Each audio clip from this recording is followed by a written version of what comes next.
Hello. No, you got to turn whatever that music is off. Oh, there we go. I didn't even have my mute on. There we are. Oh, yeah. Or There we are. Well, howdy, howdy, howdy. Welcome back to SciTrek. There we are. Your sci-fi TV and movie channel. I'm able to say it nowadays. It's beautiful. I can get it all out in one sentence. Well, how are you, brother? I'm good, mate. I'm sorry about that, but I've just been sat in the wrong fucking channel. I turned that indie music off. Oh, it's just background. Where is It's it? irritating. Yeah, I've been sat in the wrong thing for the last 5 minutes going, where are you, Harris? Stop being late every fucking week, Harris, you idiot. And then you go, you're not in the group, where are you? Oh, I'm in last week's. All right. Yeah. Hey, I'm good, mate. How are you? Tired. Got back a little late last night. Not too late to get at least a little bit of sleep before this, which was good. We went to an anime rave last night. Oh, very cool. Very interesting. Chaz is back here. Meet the editor officially. I guess this is y'all's first time actually meeting. Shall we do a little introduction, I guess? Me? Well, y'all two. I've spoken to Chaz loads of times, but never like like not in person. Too. Y'all talked on live last week? A little bit. Okay. Shut up, Paris. It's fine. I can't remember anything. That anime rave took me out. Harris is still distracted. Anyway, youngsters, yeah. I was at a bloody rock concert last night, and I'm more awake than you. But it is 5-6 o'clock in the evening here. So well, who were you seeing? Robbie Williams.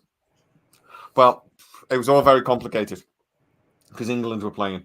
So we had this. There's like this all day. It is very cool. Posted him.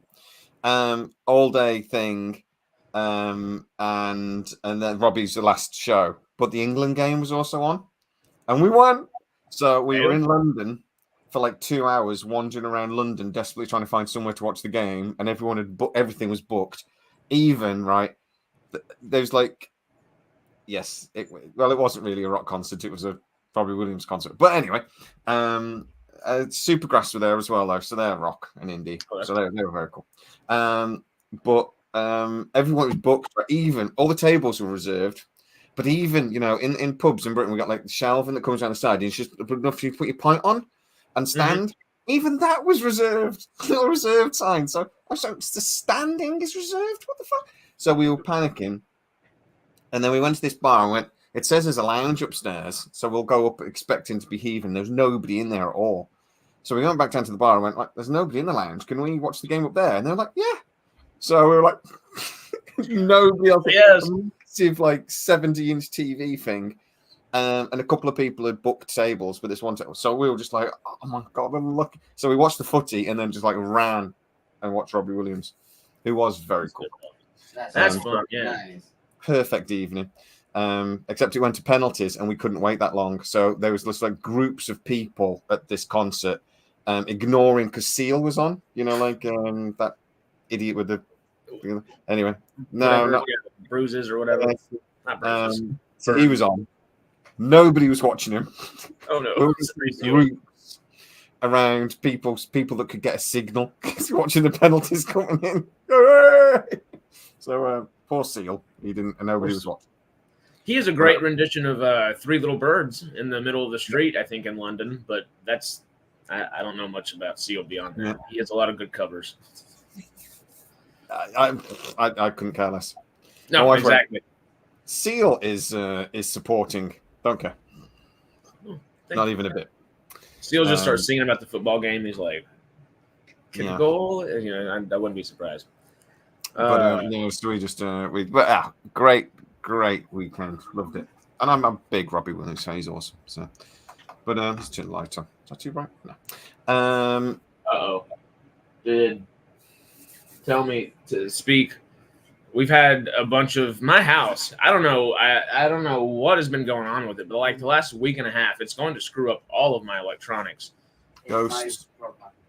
Well, I don't know if it's because it's been hotter the last couple weeks or what in LA, but it's kind of getting the like near 100 degrees kind of deal. So it's been pretty darn hot, and I don't know what it is. If my AC is just working too hard or what it is, but my power keeps cutting out, and it'll just happen if like this morning I woke up. turned my computer on and my power went out.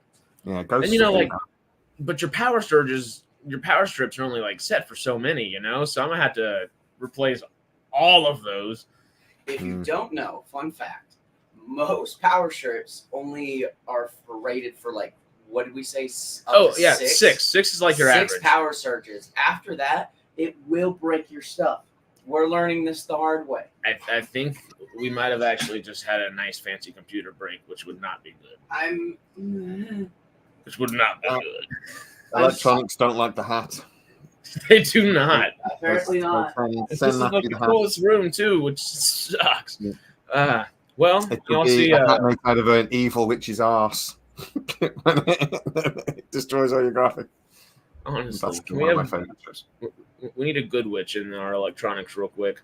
Melvin scared the hell out of me the other day. You remember the other day whenever we were all talking, we were like, okay, so everyone's had health issues, and Melvin's like, yeah, I've had health issues too. And he hadn't responded to us in like 4 days. And I was like, Melvin, are you alive?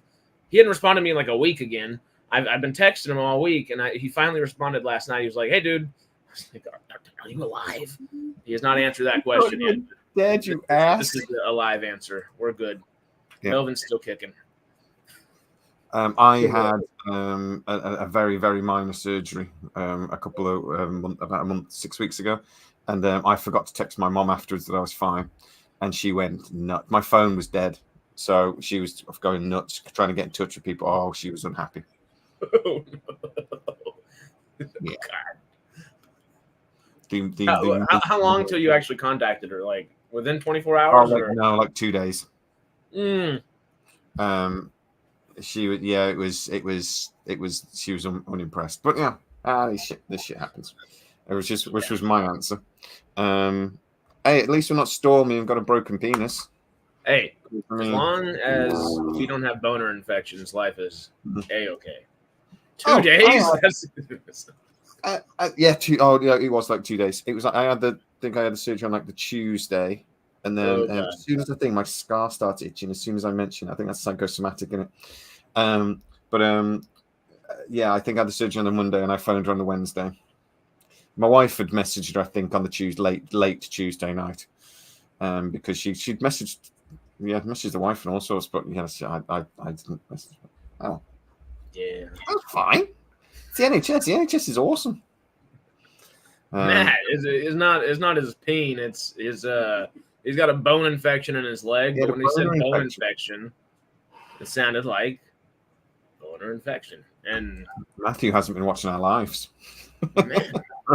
He did say, I was happy. I'm spilling the Matt tea, not really tea or anything, but he did say last time we had him in live, what was it, last week, 2 weeks ago? He was like, that was fun.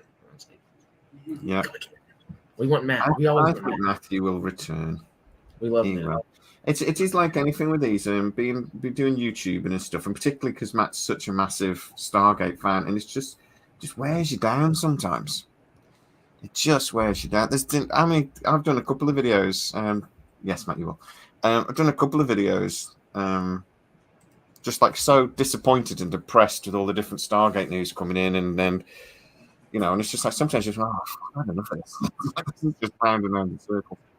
Yeah, it's just depressing. Like what was it? Someone said earlier. It cracked me up. Please, only positive Stargate news. I feel you, Mr. Ed. Like, I think we all do. We all have for years now, but hey, we still keep kicking. Well, it's been 5 years nearly now since MGM announced Brad Wright was going to bring Stargate back. And it's just been going round and round in circles ever since. Yeah, they did that, and then they sold, and they took that out, and now we've been waiting. We had COVID. COVID screwed it first. But, yeah. But it's just COVID.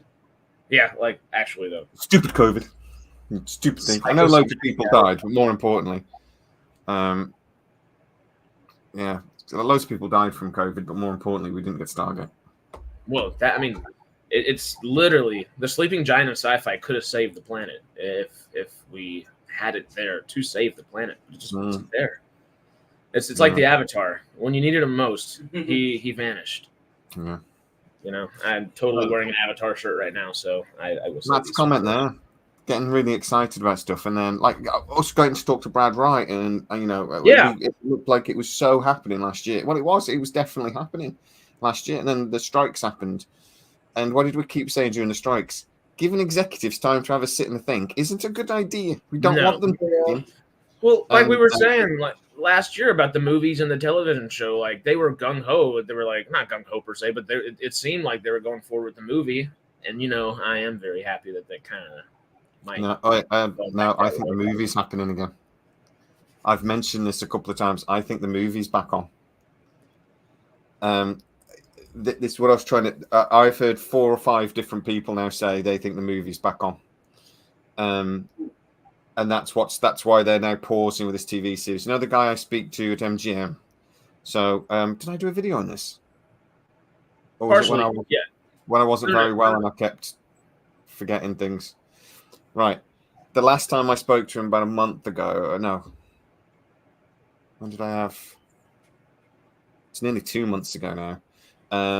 He spoke to me and he basically said he doesn't know what's going on with the movie side because that's not his. He works for MGM Plus, so he knows that. The TV series is with a third party, and they're doing some production work and stuff and trying to figure out how to do it, looking at what's been done before and figuring out what they want to do with it. Because it was Penguin and Park, and then Skydance had it for a bit, and now this new company's got it, and I'm having a look, but he can't understand why they're not announcing that it's happening because they're waiting on this. And then he says now from what he's heard is because they decided not to do the movie because everything was going to the cinema and bombing. And it was like maybe we shouldn't do a movie. This isn't going to go very well. So they thought we'll just do the series, and then the series momentum got going, and then they sort of over the last 12 months have realized, oh no, movies are actually cinema movies. They go to the cinema, and even if they don't do great, they then go to like behind a paywall on fuck's sake, on streaming service or Indiana whatever. Jones was the example he used. Indiana Jones that bombed at the cinema, but then it did really, really well when it went on Disney Plus and went behind a paywall and stuff. So they're like, there's a way to do it. Still make money on this. This could still work. So now apparently the plan A of a movie is back on the cards. So another thing we've talked about for the past year is, especially like just the budget of Stargate. It's not going to be the largest budget in the world. And what else have we been talking about outside of Stargate and just film in general is, hey, big budget films are not going to be kind of the thing of the future, most likely at least. So. Yeah, maybe that bridges the gap perfectly. We get that like $80 million movie, and it's just that sweet spot for Stargate or something. I don't know, but it sounds like a nice thing. But the other thing you've got to remember is that, I mean, out of all of the MGM properties that they own, the only thing they've announced from the MGM sort of archive is Spaceballs. They've announced nothing else. Legally Blonde 3, which is obviously what we're most excited about, of course, was in pre-production. And we've heard nothing since. It's because Amazon basically scrapped it. Well, they didn't scrap it. They're doing the TV show now before they're doing the freaking movie that they've had ready to go. So Amazon's gone in and just completely scrapped everything. And well, MGM as a company does not exist anymore as an entity. Almost everybody. Well, Brad Wright said this himself in a message to me. He was just sort of saying, "I've got no connections now to MGM. All of my connections were made redundant. They're all gone. I lost 2 or 3 sources during that lot when people were made redundant, and then they've moved on to other things. I lost 2 or 3 of the people I got to speak to are now doing other things. One's now a teacher. They started as a teacher, and they've got out of the business. I've had enough of this. They're going to be an IT teacher instead. I'm just like, great, because it's just stupid. I mean, he was good because he used to do special effects and things, and he was for MGM for ages. He's done he used to do like the little trailers things. He was the guy actually. I could probably tell you his name. I'll ask if I can. But anyway, he used to do like promo videos for things.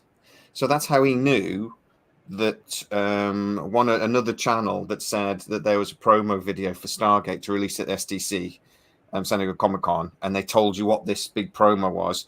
He was understanding that it was bullshit. Because no such thing. because if there was, I'd have done it, and I didn't. So so he was just like, it's not true. So that's when I actually stopped talking to those guys and said that you guys are talking nonsense. Yeah. That's also probably a good idea. But also, I don't think you should say these things without like asking them first. Yeah, permission. Somebody asked a minute ago if the guy from MGM Yeah. is still willing to come on. I was literally He about has to said ask that. he is more than willing to come on, but he cannot come on until it's announced. He just can't. And he says I can, but I won't be able to say anything. Yeah. So, what? No, I wish. So what? I mean, that could be within the next year at any point, which it was about to be a month. Then was gonna. They're going back to the movie plan. That could be any time then. Well, since I've not heard anything other than I've had a couple of different people say we think the movie's back on. I'm just worried that it'll be a hard reboot. That's my worry. But I was always told the movie was going to be a standalone Stargate universe story, not Stargate universe. Let me rephrase that: a within the Stargate universe story, not SGU, a within the universe. You know story. how happy Matt just got. Well, yeah, but completely standalone. It was going to have nothing to do with anything. It was just going to be existing within, Stargate. That would then follow into a series. That was always so. I'm hoping they just go back to Plan A because they've got a script. They'd started working on it. They had, but you know what it's like with. You guys probably know this better than me, to be honest. When projects go into a new producer and stuff comes in, how often do they end up then scrapping whatever come before and just starting again? Oh, if it's 80% of the movie, it might as well be 100% of the movie. A lot of the times, it's that's what happened to Iron Man so many damn times. Until we got our old penguin in a park in there, thankfully. But they had like 4 or 5 different grounds of people before they got that first movie even going. But I'm trying to find out who this new partner is, and no one seems to know. He let it slip to me, a company name, but I don't think they're the main. I've sort of tried to push him on it since, and he let slip. But I think it's. Have you ever seen like the production companies for The Boys? There's like 6 different production companies. Yeah. I think he's let it slip because I looked into who it is, and they're just a producer. So it's a bit like Penguin and a Parker. They're 2 or 3 guys doing a production company, and so I don't think they're going to be producing anything. I think they're one of the producers that have come in, and that's what he let slip. But I don't think that's who he's talking about when he talks about there being a production partner. I suspect. I'm speculating a bit, but I suspect. So I think there's somebody else, but I don't know who that is. So anyway, but I can't find out who it is. But I'm trying. I keep talking to people, but I'm intrigued about who the director is going to be. I just love. It's amazing to me that when we were talking about everything, that like Jordan Peele was just somebody that was on their mind or even on their radar for it. Which that's just not the avenue of director I would have thought they'd even like start to take. And I love that he's on their radar, but at the same time, like you said, I'm worried about a reboot with somebody like that per se. I think he was just reboot-ish for sure. Yeah. Well, I think he was just on the radar because I think they basically went, who are the cool up and coming directors at the moment? Who's it at the moment? And they came up with about 5 names because all the names, I think we mentioned it. Sorry, I can't even remember how often were now. I'd have to look at my notes. But they were all like, well, they've just done something that's done well, surprisingly done well at the cinema, or that sort of thing. They're up and comers, and that's what it seemed. That's what it felt like to me. None of them were like Spielberg, were they? None of them were like, But I keep hearing that and I'm going to forget his name. The guy that did The Boys, Kripke. I keep hearing his name. For Stargate? Yeah. Oh, I've heard his name a couple of times. But I mean, Jennifer Salke has been talking about a connection to the guys that do The Boys for ages. So that's I don't know about that. I've heard that's very much in the rumor. The people that have told me that aren't close to MGM reference, so I don't know. But I've heard that name a few times now. Oof. But the thing is, because the boys are doing well for Amazon, and it's like, is he just trying to expand his label sort of thing? He has to prove that he can be successful with Gen V and stuff like that already, because they already lost audiences that enjoy the boys like you. They just didn't grab some people for Gen V. Now the boys is losing a giant portion of their audience. It's by far their lowest ratings. They're getting bombed in all kinds of ways. So I don't know if Kripke's the right guy for the job. I don't know. Maybe that's why his name's coming up though, is because he's thinking I've got to get into something else. I've got to maybe prove myself that it's not that the boys wasn't just a one-hit wonder. But no, I don't think that's a risk. I don't think that's a risk. Yeah. Mark said Alex Proyas would be interesting, or maybe has been floated around. I mean, Gods of Egypt, the original Crow, he'd be all right. He'd be more in tune with like your OG Stargate movie. It would feel a lot more. I mean, it would feel. I bet he'd make a pretty darn Stargate feeling movie, most likely. But I don't know. Alex Garland is who I thought you were about to say, and that's somebody I'd love to see. But he wouldn't do. Yeah, the thing is for the movie, and it's like we said a million times, they will not officially announce anything until they've got a script. I know what's going on. I was thinking, what the hell is going on with my hand? My hand keeps disappearing. It's because it thinks my green screen is on. That's what I thought. You were getting a tattoo on your hand or something. I was like, yeah. No, it's back. It's trying to do my green screen. Anyway, they won't do anything until obviously a production team. Look, we've just done for Spaceballs 2. Producer, director, lead, and actor. That's what they've got those 3 things in place, and they announced it's not going to go even into filming for at least a year. But they've got those 3 things in place, and that'll be the same for the Stargate movie. We'll want those 3 things in place, and we should hear rumors. I think when it gets to the point of actor, we'll start hearing rumors again. Because we did last time when it was building up to the San Diego Comic-Con announcement, we kept hearing rumors about different actors and stuff. So we'll see, but that's how they do it. That's how Amazon do it. That's how most movies do it. Yeah, Happy Trailer Reactor said, "I'm not sure Richard Dean Anderson would like to see a new Stargate movie, just like MacGyver, the new TV series is shit." Well, even if let's just say Stargate TV series new one would be awful, RDA doesn't have a say in it. He doesn't. Even if he didn't want it there, he has no say whatsoever. He has a say whether he's in it or not. But if it's good, he'd be more likely to try to capitalize on that for his brand image, so on and so forth. He's still at least going to Comic-Cons all the time, so get a couple extra bucks here and there. But he doesn't have a say per se. I love watching him in advert in trailers and things. The fans ask him questions, and he just goes, "I don't know, I can't remember." He cannot remember anything about Stargate at all. It's hilarious. Amanda Tappin's there going, "I got this." That's just the question. Was I there? Was I there? Then doesn't know anything. I love that. I wish y'all were able to go to Basingstoke. It was just so crazy around that time, but that could have been fun. Hopefully next year. Basingstoke? Is it Basingstoke? Basingstoke. Basingstoke. Oh yeah, man, I wish I'd gone. I lost like 300 quid not going. Shit. Well, did we tell you? Greg, hopefully, we should know in the next couple of days. Might still. I know our San Diego Comic-Con plans fell through, but he might be able to get.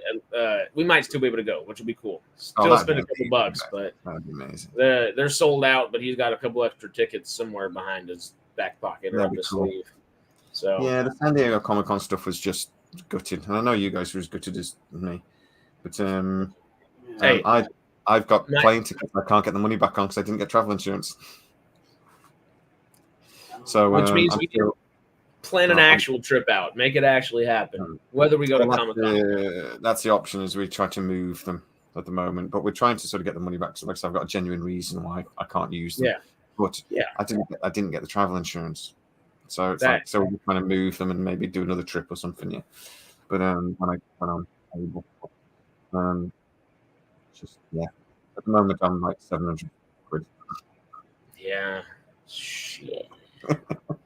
I'm Basingstoke. I'm about grand down at the moment. But oh well, never mind. I was going to say, but yeah, I've not heard anything else at the moment. The only other thing I've really heard recently is I'm going to do a video on this week. I spoke to a chap who's seen, it's a cute dog, isn't it? Cute doggy. Zora. Who's seen some clips from the new Alien series, and he says it is good. The series, not the movie. Yeah, no, the series. So trying to think how much I can say. The company he works for is doing a bit of work on the early stuff. So I won't say more than that. I need to speak to him properly. But he's the guy that told me that the Acolyte was shit. He's the one that told me that the Acolyte he saw. He ended up saying, I've seen about 2/3 of it at this point because he works with CGI. I can say that. He works with CGI. So he said, I've seen about 2/3 of it at this point, and it's terrible. I don't like it at all. I wanted to ask you about that in a second. Actually, I was about to say we should talk about it in a second. Yeah, but he said he's seen some very early stuff from the Alien series. And he says it is good. But he was talking to me about like the feel of it, and he's like, think Alien, not aliens. Think Alien. When you, but if he says it's very tense, very thing, and it's got Timothy Olyphant in it, which is good all day. But I've got to. I'll do a video on it this week, and we can say. It is going to be an FX, and so basically, it's going to be on Hulu. It's being done through Hulu. And he also said he talks to me about Prey 2. Oh yeah. That's starting to get up and running now, and starting to get into position. He says he's a little git. He just said expect some surprises. So I'm like, okay.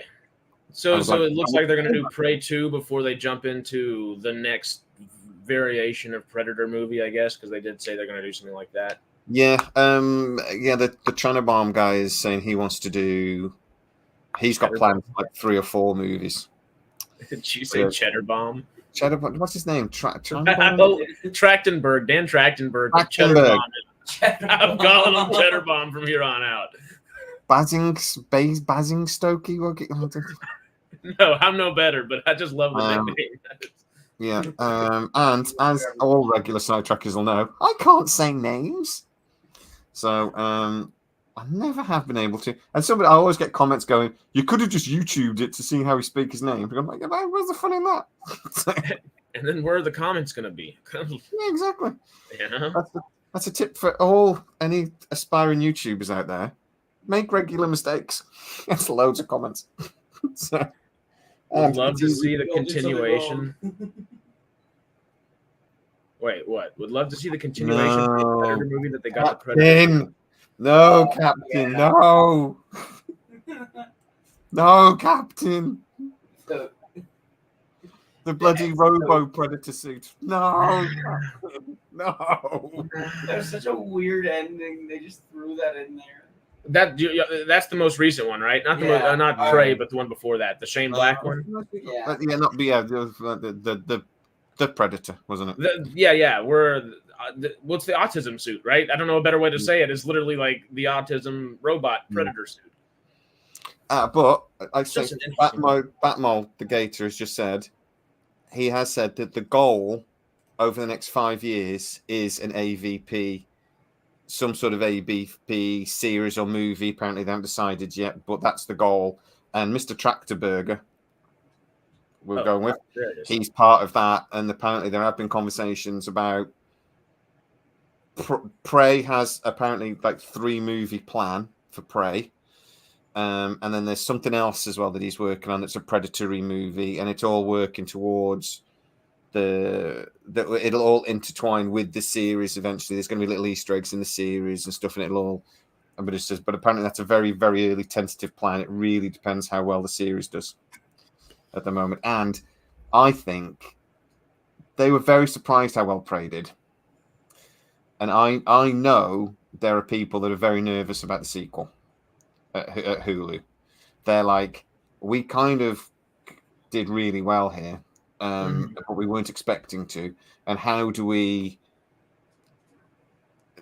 It worked because it was really different. How do you then carry that on and grow and don't make the same mistakes they always make with sequels like this when they go try to go too big? Because one of the ideas was that it would go into follow the comics where she becomes I forget what it's called, but basically a predator herself. Yeah. In the comics, and I'm like, that won't work. That will be ridiculous. But that's been one of the ideas that's been knocking around. Well, that would make the pistol make sense. Yeah, the pistol reference. Yeah. Mm-hmm. But she would then, in the comics, when another species defeats a predator, they can then go through a series of trials, and if they succeed the trials, they basically become anointed as a predator themselves. And in the comics, and then there's this like team of predators that are all different species, humans and whatever, and they was going to follow that route. And a lot of people over at like I get speak to when that won't work. That'll just be silly. That if they get that right, it'll be astonishing. But the one idea was, because we got an anime project coming up of Predator. It said that it might sort of like do that. That will be in universe, but because it's an anime or a cartoon or whatever, they can get a bit sillier with it, sort of thing. So they can maybe there's conversations about a lot with Predator and Alien, and they've got ideas to do lots with it. Well, if successful. I love the idea of a human being becoming a predator in the sense of like the way they have it laid out in those comics. Like it is cool to like, it makes sense for this. It's a very Mandalorian type thing to do for the predators to be here and say like, yeah, and we'll take anybody in as long as you can kick some ass and take some names, essentially. It just, and as great as Prey was, and I love Amber Mid-Thunder, it just wouldn't make sense for a little tiny. It's just physically does not make sense for Amber Mid-Thunder to become a freaking true predator at some point. Now, if Alan Richter were about to become the predator, I'd believe it. But Predator isn't about muscles. The Predator movies have never been about muscles. It's always been about intelligence. Arnie did not defeat the original Predator in the original movie because he was big and strong. Well, of course, but at the end of the day, when they actually end up in that predator outfit and go out and hunt stuff, I don't feel like the predators themselves tend to be the most. Robo Predator. But look, hey, there's some ridiculous storylines though that have been done well. Look at Marvel. I saw the like building up towards Thor, and I'm thinking they better do this well because that character is ridiculous. And then you look at Aquaman and you go, they better do this well because that character is ridiculous. And they didn't. So it just was ridiculous. But then you look at like Guardians of the Galaxy. You look at that and go, they better do it well because this is silly. And they did a great job with it. So, even the most ridiculous storyline can work if it's done well. That's true. And you know who's a testament for that? Yowcha! Sorry, I had to. And it was just too good of an intro. How do you, Mel? Yowcha, how's everyone? How are you? I'm doing fine. I'm so much better. Good. Glad to hear it. Peter Moore just made a comment. I'm all out of bubble gum. That sequel movie is happening, apparently. Is it really? Yeah, apparently. Are we getting Roddy Rod back? I doubt it. I think he's dead. But he's they've I forget who it is. Is it Universal? There's some arguments over who's got the rights, and it's been cleared up. I was told about a couple of months ago. It's been cleared up, and it can happen. So it can actually happen now. So we'll see that. John Carpenter, I think, wasn't it?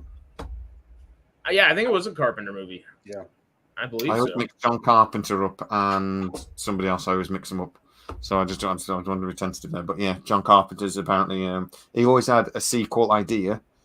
I just think it just in considering today's paranoid world we live in, why not give it? But it would be a sequel, not a remake. A bit Anyway. Okay. Yeah, Rowdy died a few years ago. Mm. Drugs. I didn't even realize that.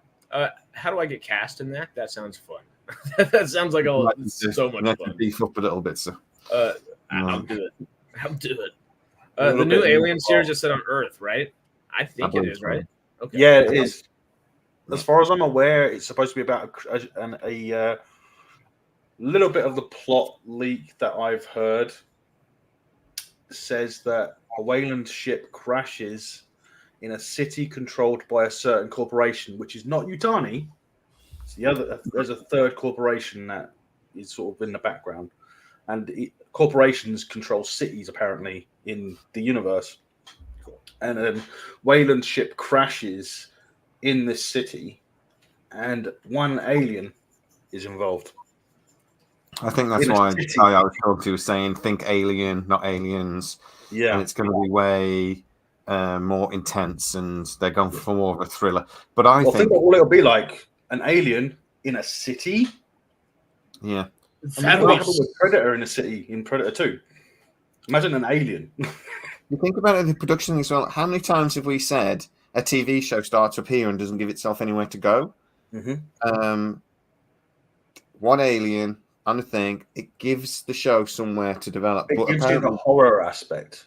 Yeah, but I've been told that this is there's way more sort of like political intrigue and the humans backstabbing each other, and it's going to be corporations backstabbing each other. I believe. Yeah. I think, which is then going to build to what's planned later. So, yeah, I think that this is supposed to be the story of how Yutani got a controlling interest in Wayland to make it Wayland Yutani. From what I've heard, the corporations are all separate. You've got Wayland Industries, Yutani Corp. Is it Yutani Corporation? And then this third one. The third one is what's dealing with artificial intelligence. I think that's the AI aspect of it. But we'll have a bit of AI. It's got to have a bit of AI. My freaking Hoover's got AI, apparently. Oh, everything does now. Yeah. Everything's nano. Everything was nano before. New polish. Polish your wood. That sounds rude. With new nanotech. It's not fucking nanotech. It's like with Iron Man, wasn't it? AI. He presses a button on his watch, and the watch is what contains his entire suit. Really? Yeah. That's almost as bad as a balloon suit. A ring, right? Yeah, the ring. Nightmare. Right. I had a question to the Star Wars fan about the Acolyte, though. Because I was reading the story about the Acolyte, and I'd never really thought about this before, but it was basically arguing that are the Jedi a bunch of absolute twats? And I'm like reading this guy thinking they kind of are. So they go, and if you're a talented child that they think might have like some force power, they go and take you from your parents. Yeah. And then if you don't quite make it or you get stroppy, they just kick you out. And you just get left. So you get left very well. I mean, didn't Osha supposedly choose to leave? She chose to leave because they typically don't kick you out. You know what's even worse than that? They don't kick you out. They make you become the janitor and stuff. You literally like get like janitorial roles in like the whole like because you can't once you've been trained in the Force to any degree, they don't really want to like let you go out. So they're like, yeah, we'll give you a paying job, give you quarters to sleep in, all these things, and they just kind of like. It seems that in Acolyte, there's an aspect from the Old Republic. So Knights of the Old Republic, the first game of Knights of the Old Republic, where Revan's memory is wiped by the Jedi. It seems to be, and they take his powers away, so he doesn't have the full use of the Force at the time. It seems like that's what they've done with Osha. God, Star Wars is crap. You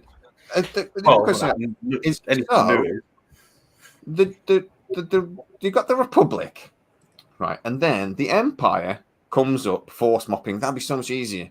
You just sit there like singing a Disney song in your head while it was Mickey Mouse, Padawan? Is that how he did it in Fantasia? Well, you're supposed to know that Disney was involved with Star Wars way before it. They didn't even tell. Pre taken over. But anyway, so you got the Republic, which everybody seemed fine with. And then the Empire turns up, takes over, and everybody also seems fine with that. You've got the Rebel Alliance, which in a universe full of billions or even trillions of people is the most underwhelming military force I've ever seen. Nobody seems to support them. I'm not sure the Rebels are the good guys. They do seem to have a lot of support in the rise of Palpatine. Loads of ships turn up then. Yeah. But other than that, they have no support at all. It's just like, I know that's special, but it just that's seems the point of the OG trilogy. Well, that's the point of the OG trilogy. That's when we made those like Vietnam references back then. That's George Lucas. Like the rebels are the Viet Cong. The Viet Cong are the good guys in this story because they're literally a terrorist cell. That's what the rebels are. They're a tiny little small terrorist cell. And they're taking out that empire. For me, the good guys are the ones that the bulk of the people support. The bulk of the people seem quite happy with the empire. Most people seem alright with it. The bins get emptied. My schools work fine. I'm okay with it. Don't forget, under the rule of the Empire, there was peace in the galaxy until the rebels came along. Yeah. Technically. I'm not sure they're the good guys. Yeah. And I reckon there's a load of people going, these Jedi have stopped turning up and stealing all our kids. This is a good thing. Let's do this. Yeah. Instead, it's a couple of guys dressed all in black with red lightsabers that come and steal your kids instead to come become Inquisitors. The Rebel Alliance are just a bunch of bloody smugglers and drug dealers, as far as I can tell. I'm not sure they're the good guys. I like the way that they set up the Inquisitors. That they've always been there. It's like, well, where were they in the original trilogy? Why weren't they looking for Luke? Huh? But you know how we suddenly realised Inquisitor in the second in Return of the Jedi or Empire Strikes Back? Do you think he would have survived against an Inquisitor who's fully trained in the art of fighting with a lightsaber? I don't think he would have survived. But you know how we suddenly realised a couple of years ago that actually Danny in The Karate Kid, Danny-san, is actually the bad guy in that movie. Yeah. He's the whiny little kid who won using a cheater move. I suddenly realised from Star Wars that the Rebel Alliance are the bad guys. And actually, the poor Emperor. Danny LaRusso, in Cobra Kai, it's revealed that Danny LaRusso was actually the bad guy. He was actually the bully. He was the one that was always doing something against everyone else. It's like even though he's doing it in retaliation for what originally happened, but you've got to remember he was trying to steal the guy's girlfriend in the first place. That's what he says, wasn't it? He was snaking my girlfriend, man. So exactly. I gave you a bit of crap. And then you punched me. He completely sucker punched the guy. Yeah. And every time that he goes after LaRusso, he's actually retaliating against something LaRusso did. LaRusso's 100% the bad He's defending himself. You got Indiana Jones and the Raiders of the Lost Ark, and you suddenly realise that if Indiana Jones wasn't in that film, nothing would have been different. The result would have been exactly the same. Yeah. It's just like it's just like, what? Daniel LaRusso's a bad guy. The Star Wars, bloody Princess Leia's a terrorist villain, and the fucking Indiana Jones is useless. It's all because now, with a lot of the new stuff that we've had from whether it's Star Wars or Cobra Kai or something like, we can see it from a different point of view because it was only shown to us in one point of view, and originally. So now we have multiple points of views, and we can look at it more in a more analytical way because we got to choose who do we want to follow, who do we want to be the good guys. In Star Wars, the Empire were the good guys until Rebels came along. Then the Rebels were all of a sudden the good guys, and it's kind of representative of like you said, it's like Vietnam stuff like that. So there's also too many nerds running around actually analysing these things and thinking filmmakers just, oh come on, it's just so the film could work. I mean, come on, leave it alone.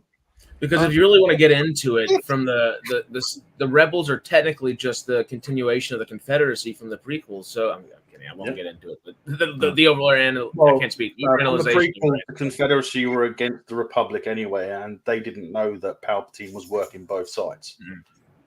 So they were standing against I think the rise of YouTube has been a big problem. Is because we tear everything apart and we look for every little because thing. with us on YouTube, we're honest about our opinions on things and we tell the truth about it. Whereas before, it was all about the critics and official reviews. Now YouTube's here; everyone has a voice. As a fan, if you notice a mistake, you didn't really have anyone to tell, and now you can tell everybody like instantly. Like, there's a mistake. There's a mistake with Star Wars. What is it? What is it? Disney. Yeah, exactly. This is very minor problem. Oh, in Star Trek. So I'm more of a Trekkie. Star Wars is crap. We've already had this discussion. I won that debate. I'm pretty sure. Hey, what about Prodigy? The debate has not happened. It didn't happen. Did it not happen? We haven't debated about Star Trek versus Star Wars. Okay, when we do, which we'll do in the next couple of weeks then, and I win that debate because Star Wars is terrible. Even the original trilogy. I'm actually willing to argue that even the original trilogy of Star Wars is crap. I want more Bad Batch over anything like bloody Ahsoka or Acolyte. Well, as a Trekkie, I was argued on that video last week that actually my favorite Star Trek at the moment is Lower Decks. It's the only Star Trek I can rewatch. I've rewatched it about 3 times. It's brilliant. Is it bad that, like, from someone who's only watched the JJ stuff, essentially, just because those were the big movies when I was growing up, like, to jump into Star Trek, I kind of would want to start with Lower Decks in a way. I don't know if that's a good spot or not to, but it sounds like just like the fun spot. You should go back to the start. That's what I want to do. But Lower Decks seems more fun. Like with Doctor Who, you should go back to the start and see how well it was done back then. But with today's way of looking at things, it's not so great. It's a classic show, great, but only if you were around when it was coming. Well, that's what I was going to say, though. That as a Trekkie, the next generation is full of horrible mistakes. Or just storylines. Really, with most of it's happening. Yeah, but nobody cares. And just plot holes in the stories. But nobody cares. It's TNG. Just terrible episodes. Everyone keeps going, we've got to go back to 22 episodes. And I'm saying, no, don't, because they were bad. Have a series and have as many episodes as you need. Don't be forced to have 22. Don't be forced to have 10. Have as many as you need to do the story that you want to do. With most shows, you need 3 seasons for it to get good. To find its footing, it takes at least 3 seasons for most shows. The drawback is there is a sci-fi show that I love, Lost in Space on Netflix, which only has 3 seasons, but that's been outstanding from the start. Yeah. If you're only doing 10 episodes, you have to focus what you're doing. Mm-hmm. So, and also really good writing versus bad. It's good writing versus bad. Outstanding writing, Lost in Space, The Expanse, but then you've got bad writing, Star Wars. I just noticed the comments a couple of times saying that there's trailers in the lives. I've noticed that because I watch a football. The only live video I watch, I don't watch other people's YouTube channels. I think it distracts me, but I do watch a football channel. And just in the last couple of weeks, I've noticed in the lives there never used to be trailers halfway through, and all of a sudden they've started to appear. Is that something? Was that announced? I think it's just Google doing Google. Well, it's been there for a while. It's just no one's really noticed it because. I don't notice it because I'm a premium member. So yeah, me too. We wouldn't be live though. We're not alive anymore though, surely, because if a trailer goes in, then you're going to be when the trailer plays. I think it pauses the live stream. Yeah, but we don't pause. No, we don't. So it's just not in real time per se anymore. Yeah. So you're not watching it live anymore. I guess it's one of those skip ads after 5 seconds or something like that. Well, they've got to get money out of it somehow, haven't they? YouTube have got to get their money somehow. Yeah. It's not like they don't get 30% of everything anyway. They make enough money off us. Thank you. Fucking no gravity, no bra. I mean, true. 22 episodes are over. 10 is the new 12 to the new norm.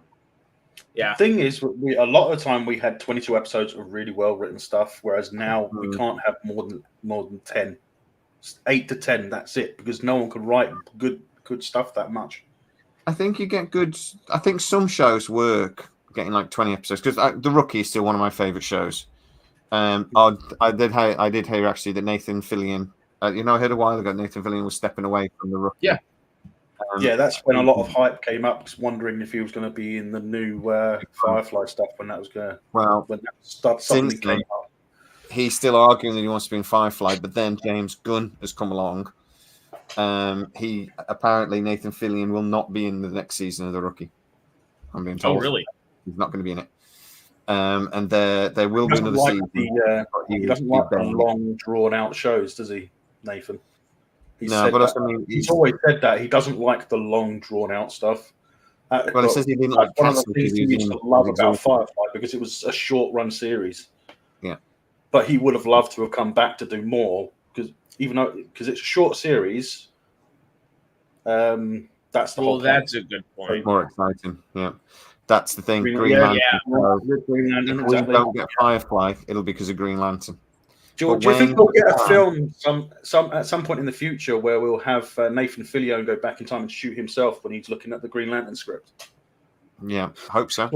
Like in Deadpool. But apparently, though, I'm saying apparently Firefly might still happen, but it being a movie is becoming increasingly likely. But if it doesn't happen, it'll be because of Serenity Green Lantern. needed a sequel. Interesting.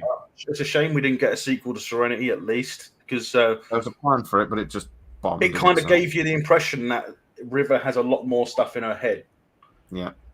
Yeah. Well, the movie was basically where the end of the first season was going. And it would be nice to see Summer Glau and what was the last thing she did? I haven't seen Summer Glau. Of course. I want to go away for a second. Guess why? Catheters. I don't know. If I had a catheter, I wouldn't be going away for a second. I do need a wee. Sorry. I don't think we need a guess. I got you. How do I just mute myself? Okay.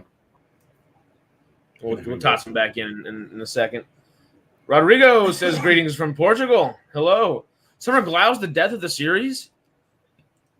Okay, I get what you're saying, honestly. But also, her character was going to be where the series went. Like that the death of the series.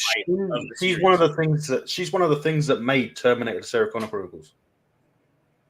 Yeah. Well, I mean, she I was don't a think he's female talking about an actor necessarily. I think he's talking about storyline. It's just like it was a really interesting thing, but it's a hard thing to follow where they're She's at. had a lot more cameo appearances in shows rather than actual starring roles. What was she in? She was in the Hawaii Five-0. She was in. I can't remember exactly. She was in a few episodes of Hawaii Five-0, I think. She was in. What was the first thing she was in after Firefly? Was it Mammoth? That low budget thing about a mammoth coming back to life. Who are we talking about? Oh, Summer Glau. Peter's saying Summer Glau was the death of Firefly, and I said I kind of get it, but also because her story. I don't think he's talking about her acting. Excuse me. I think he's talking like her storyline would be the hardest to actually continue, but it was also like the guiding light of the series. I think what really impacted the series or the franchise as a whole was Wash's death. What's your what? Wash's death. Yeah, affected the entire franchise as a whole for Firefly and Serenity. I don't really agree. I actually don't think the movie bombed. The problem was the movie. It was great movie, but it's just Quest. Melvin, shut up and let me finish my point. I'm a leaf on the wind. I love you, but shut the fuck up. 1 second. Now, the point was the movie was released at a point where DVD and video sales were just starting to bomb. And that was the sort of film, when it was planned, that they were like, it'll do this much at the cinema, but then we'll at least double it in video sales. And it didn't happen. So it wasn't the movie bombed. It did about as well at the cinema as it was ever going to. They were expecting really good, and it just didn't happen. And that's why it killed it. But I mean, Nathan Fillion and have all said the biggest regret was killing Wash. They should never have done it. Yeah. But that's why we never got another movie. It's just the timing. The timing was just awful. It very similar to what happened with Stargate.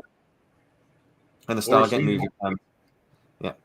Well, the series Serenity would have been a great sort of mid break between seasons.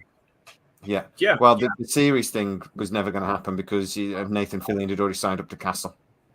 Not only that, it was Sci-fi as well. They weren't interested, were they? No. Well, the series bombed just because of Fox being stupid. and they put it in they released it in the wrong order on. They released it in the wrong order. They kept releasing it while bloody thingy was on. There's something to do with the baseball or something. They kept so it wasn't on every week. It just wouldn't be on one week, and then they put it on at like 11 o'clock at night, and They kept switching time. When they do that, that's what kills shows as well, because they put it on at times when no one's going to be able to watch it. And at that time, we didn't really have streaming services, so we didn't have anywhere else to watch it other than when it was on TV. The streaming services would sort of just starting when Serenity came out, not Firefly. Netflix at that time was a mail order DVD rental. Yeah, I think it was just about. They had taken over Blockbuster, shut down every Blockbuster store, and that's when they were mailing out all the Blockbuster DVDs.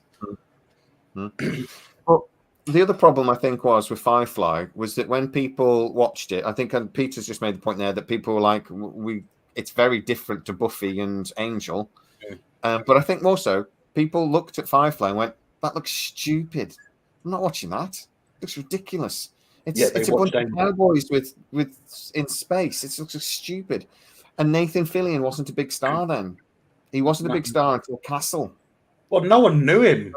Was he even in anything before Firefly? Because I can't remember him before Firefly. I knew him. I knew he was going to be a big star because I saw him. Oh, well, for one, I saw him in Buffy, and he was fantastic. He played this villain. I vaguely remembered him in Buffy, but yeah, he was a brilliant bad guy in that. But he was also in something called Two Guys, a Girl, and a Pizza Place for about 3 seasons, which he was really good in that as well. Oh, cool.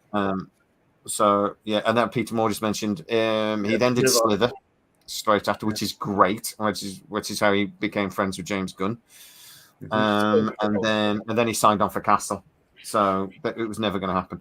But the movie bomb. But I actually had this confirmed not long ago, and I couldn't be asked to do a video on it because it's a small point. But Universal do own the movie rights to Firefly, and they can do a streaming movie under those things. They had a bit of an argument with Disney. But apparently there was some agreement with something else, and they sort of said these contracts with these movie rights, what do they mean now for streaming movies? And there was some court case about 3 years ago, and it's actually the decision was that yes, movie rights can mean streaming movie rights. So that set precedent. So Universal we can do it then. So if they wanted to, they could do. And the plan I heard ages ago was that it was a trilogy of Firefly movies, and it was going to start. Captain Reynolds was going to be pretty much the only character in the first one, and then it would grow over 3 movies. Okay. But we'll see. But I think if there is, and this, I think if it wasn't for the Green Lantern, I think this probably would have been announced. But now Nathan Fillion is basically working constantly, and then he's going into the. And I think he's got half an eye on thinking if the Green Lantern does well, that could become its own thing. Oh, totally. But we know through evidence it won't do well. It'll be bloody awful. And the DC was just, please let it die. It's not going to be good. Do you have no faith at all in the whole new imagining of all of it? Have you seen some of the set pictures from the Superman movie? The set pictures were better than the still that they gave us. That David Cornsweet brooding over the backdrop was the worst thing ever. But then the actual Mr. Terrific and him walking the streets, I was like, I can kind of get behind, but we just need to see more. I like Ryan that. Reynolds was in Scout, Two Guys, a Girl, and a Pizza Place, by the way. Ryan Reynolds was. I do admit, I have wanted a Brown Coat series, whether it live action or animated. Firefly will come back at some point in some form. But I think it would be nice to see the brown coats, during the war. It would be nice to have something set in that period. That'd be cool. But we need somebody. Would be awesome. I think the brown coats would be happy with it. The premise for Firefly is so stupid. You'd need Nathan Fillion to be involved, at least at first, to get it going. Because it's such a silly premise. I mean, No. like you said, if the MCU can get some of these premises go, if Thor 4 can get made, I'm pretty sure we can digest a little Firefly. Firefly worked brilliantly. The problem was it didn't become popular until it had already been cancelled. And then it became popular and became a cult classic. I remember. Sorry, go on, mate. No, that's all right. You carry on. Also, I remember seeing the trailers for Firefly and going, "That looks stupid," and then I accidentally caught the episode when they go get the gun, the latter episode, completely by accident. And I thought, was it the Lassiter laser gun or something? Yeah, just like the Lassiter. I remember what it was called. So the Lassiter, and I saw that episode and thought, well, that's brilliant. And it's not even the best episode of the series by a long way. So I caught that, and then I walked into HMV one day, and they were selling the box sets for 20 quid each, and they were stacked up like this. There's like 200 of these box sets right in the doorway. So I was like, for 20 quid, I'm having that, and watched and fell in love immediately. That's how a lot of people fell in love with Firefly, though. They didn't watch it when it was out, and it got cancelled before it got. Well, that's how people found it for about 5 or 6, 7, 8 years, huh? Yeah. Essentially. And then it was people like us keep going on about it and going on, you must watch. And it's still why it's one. I saw when it was put on Disney Plus, it was in their top 5 for like 18 months. I've watched it 3 times. You would have loved that episode that you were talking about as well. The one where it's the second one where it's got his wife in it, isn't it? Because it's like she's in the one. Yeah. Our Mrs. Reynolds. Yeah, because women would have loved that because you got Nathan Fillion standing there and he's standing there butt naked. He's like, that went well. That's the start of the video, yeah. The train job is one of my favorite episodes, but it was just every train job was the original starting episode, wasn't it? When they started running the show on air, that was the one they started with, wasn't it? Makes no sense. I might do a live marathon and just watch all. What's your favorite episode of Firefly? I tell you what, we'll save that. I will do a live stream and we'll watch them all back to back, and we'll do a watch party. Well, my favorite is Out of Gas. Out of Gas probably is the best episode. Ooh. The final episode, though, how he found Serenity, why he just literally instantly fell in love just by looking at it. Yeah, it was Christina Hendricks. Yeah. I love it when he said, "Treat this ship right, and it'll be with you the rest of your days." And Nathan's like, "Yeah, but it's not the ship he's looking at. He's looking at the Firefly up on the thing." And the musical scores through that episode is just really makes it stand out a lot more than the others. I don't know, but I think there's 3 or 4 episodes in there that are excellent. But yeah, Out of Gas probably is just that. Maybe just that little bit more. The one where they do the hospital job as well. That's an excellent episode. But let's. I think I'm gonna do that one of the days with Harris. If you want to get involved as well, we'll watch all 5 back to back. I would absolutely love to do that. And this one right here has never seen Firefly, so we might have to get him involved in that one. Wait! It will have to be. You got something to throw at him? And I have a lot of things. I know, I'm bad. Oh my god. No, 100%. Harder than I wanted it to be. Oops. And you missed me entirely. I missed entirely and hit the tile. Oops. Let's throw things at him. Rodrigo, your aim. Someone from Texas, I wouldn't expect to miss that easily. Yeah, I swam. I can shoot. I can't throw. Very clearly. Right, chaps. I'm sorry. I promised I would only do an hour because I'm sorry. I still get a little sleepy. Of course. And I stress myself. Good to see you. It's good to see you, Jay. And you, Melvin. Give us a Captain Caveman. No, because I get yelled at when I do Captain Shank, Captain. Oh, Captain Caveman's just asked about that. Right. So the last thing I heard about the Airwolf Knight Rider Bionic Man series was that Peacock were very interested. They don't want Airwolf. because somebody realized it would be very expensive. Knight Rider, Bionic Man, and they tried to want to bring in the 18, but they don't own the 18, so that was a bit complicated. But that's what they. But the last thing I heard was they were still sort of trying to figure out how to do it and get a production company involved. Do they own Street Hawk? Yes, but I've never heard Street Hawk mentioned.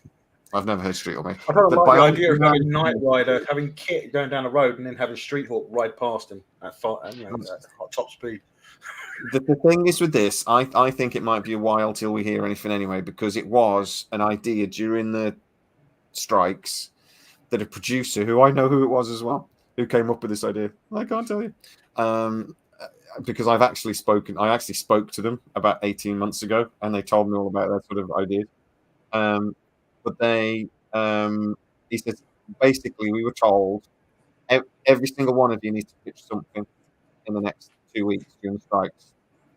Over at who is it that was Peacock? You guys, Universal, Comcast.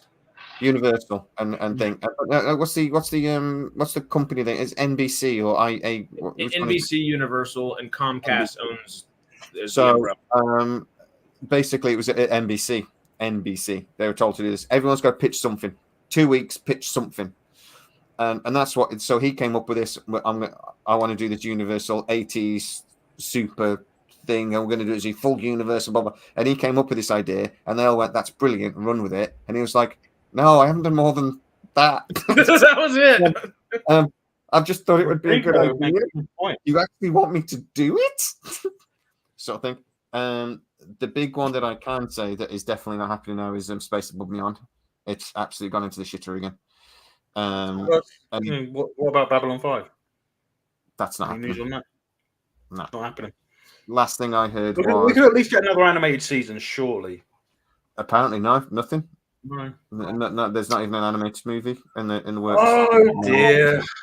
So all that stuff that was being said on X that time. Oh, I got.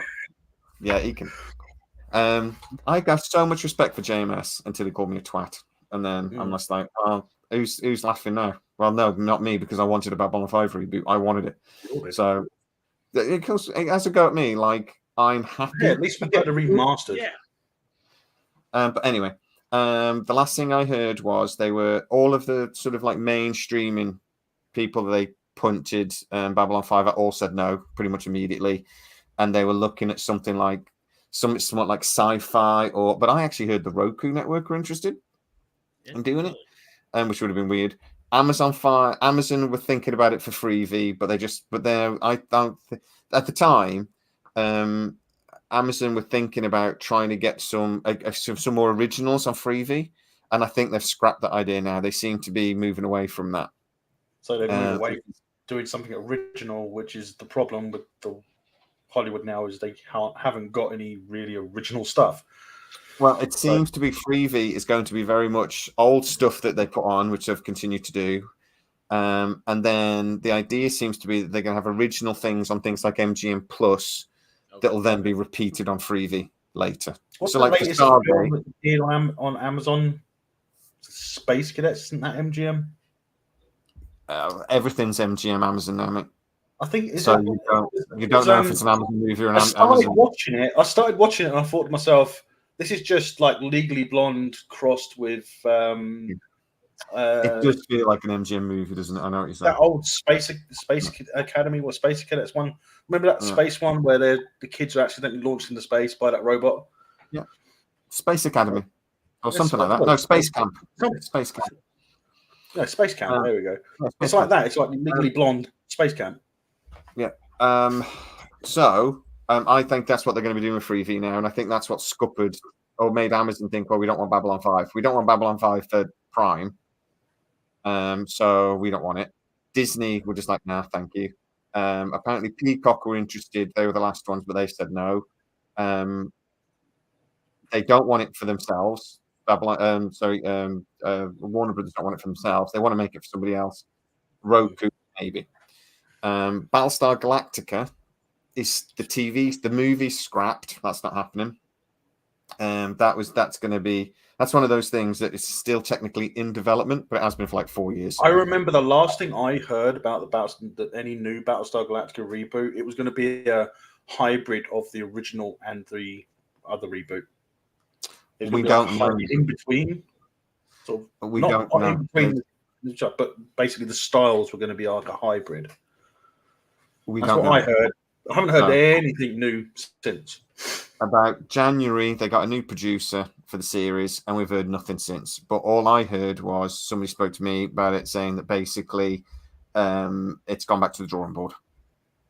So mainly because again, this is Peacock have said we ain't paying what we said we were going to pay first time. Initially, the budget was going to be like $10 to $15 million an episode, and now they're like, we might pay $5 million. So it's just completely gone back to the drawing board. I spoke to somebody about a little while ago and said the chances of it happening, and he was like 20%. So it's probably not gonna happen. The continuing all the questions in the thing, Steph. The Dark Matter reboot is apparently still on the cards. The main actor, whose name I've now forgotten again, is really keen. Is it a reboot? Is it a continuation or a reboot? I can't remember. It'll be a continuation. So it's going to be on board the Razor. It's going to be on board the Razor. Yeah, apparently. Oh well, it'll be continued in some way with the characters. Whether it is. Well, I hope it's on board the Razor and they don't change the design of the ship too much, because I like the look of that ship. It's a lovely looking ship.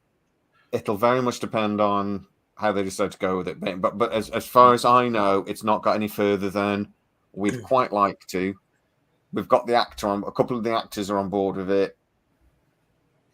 It's not going any further than that. But it would be sci-fi, and they've got no money.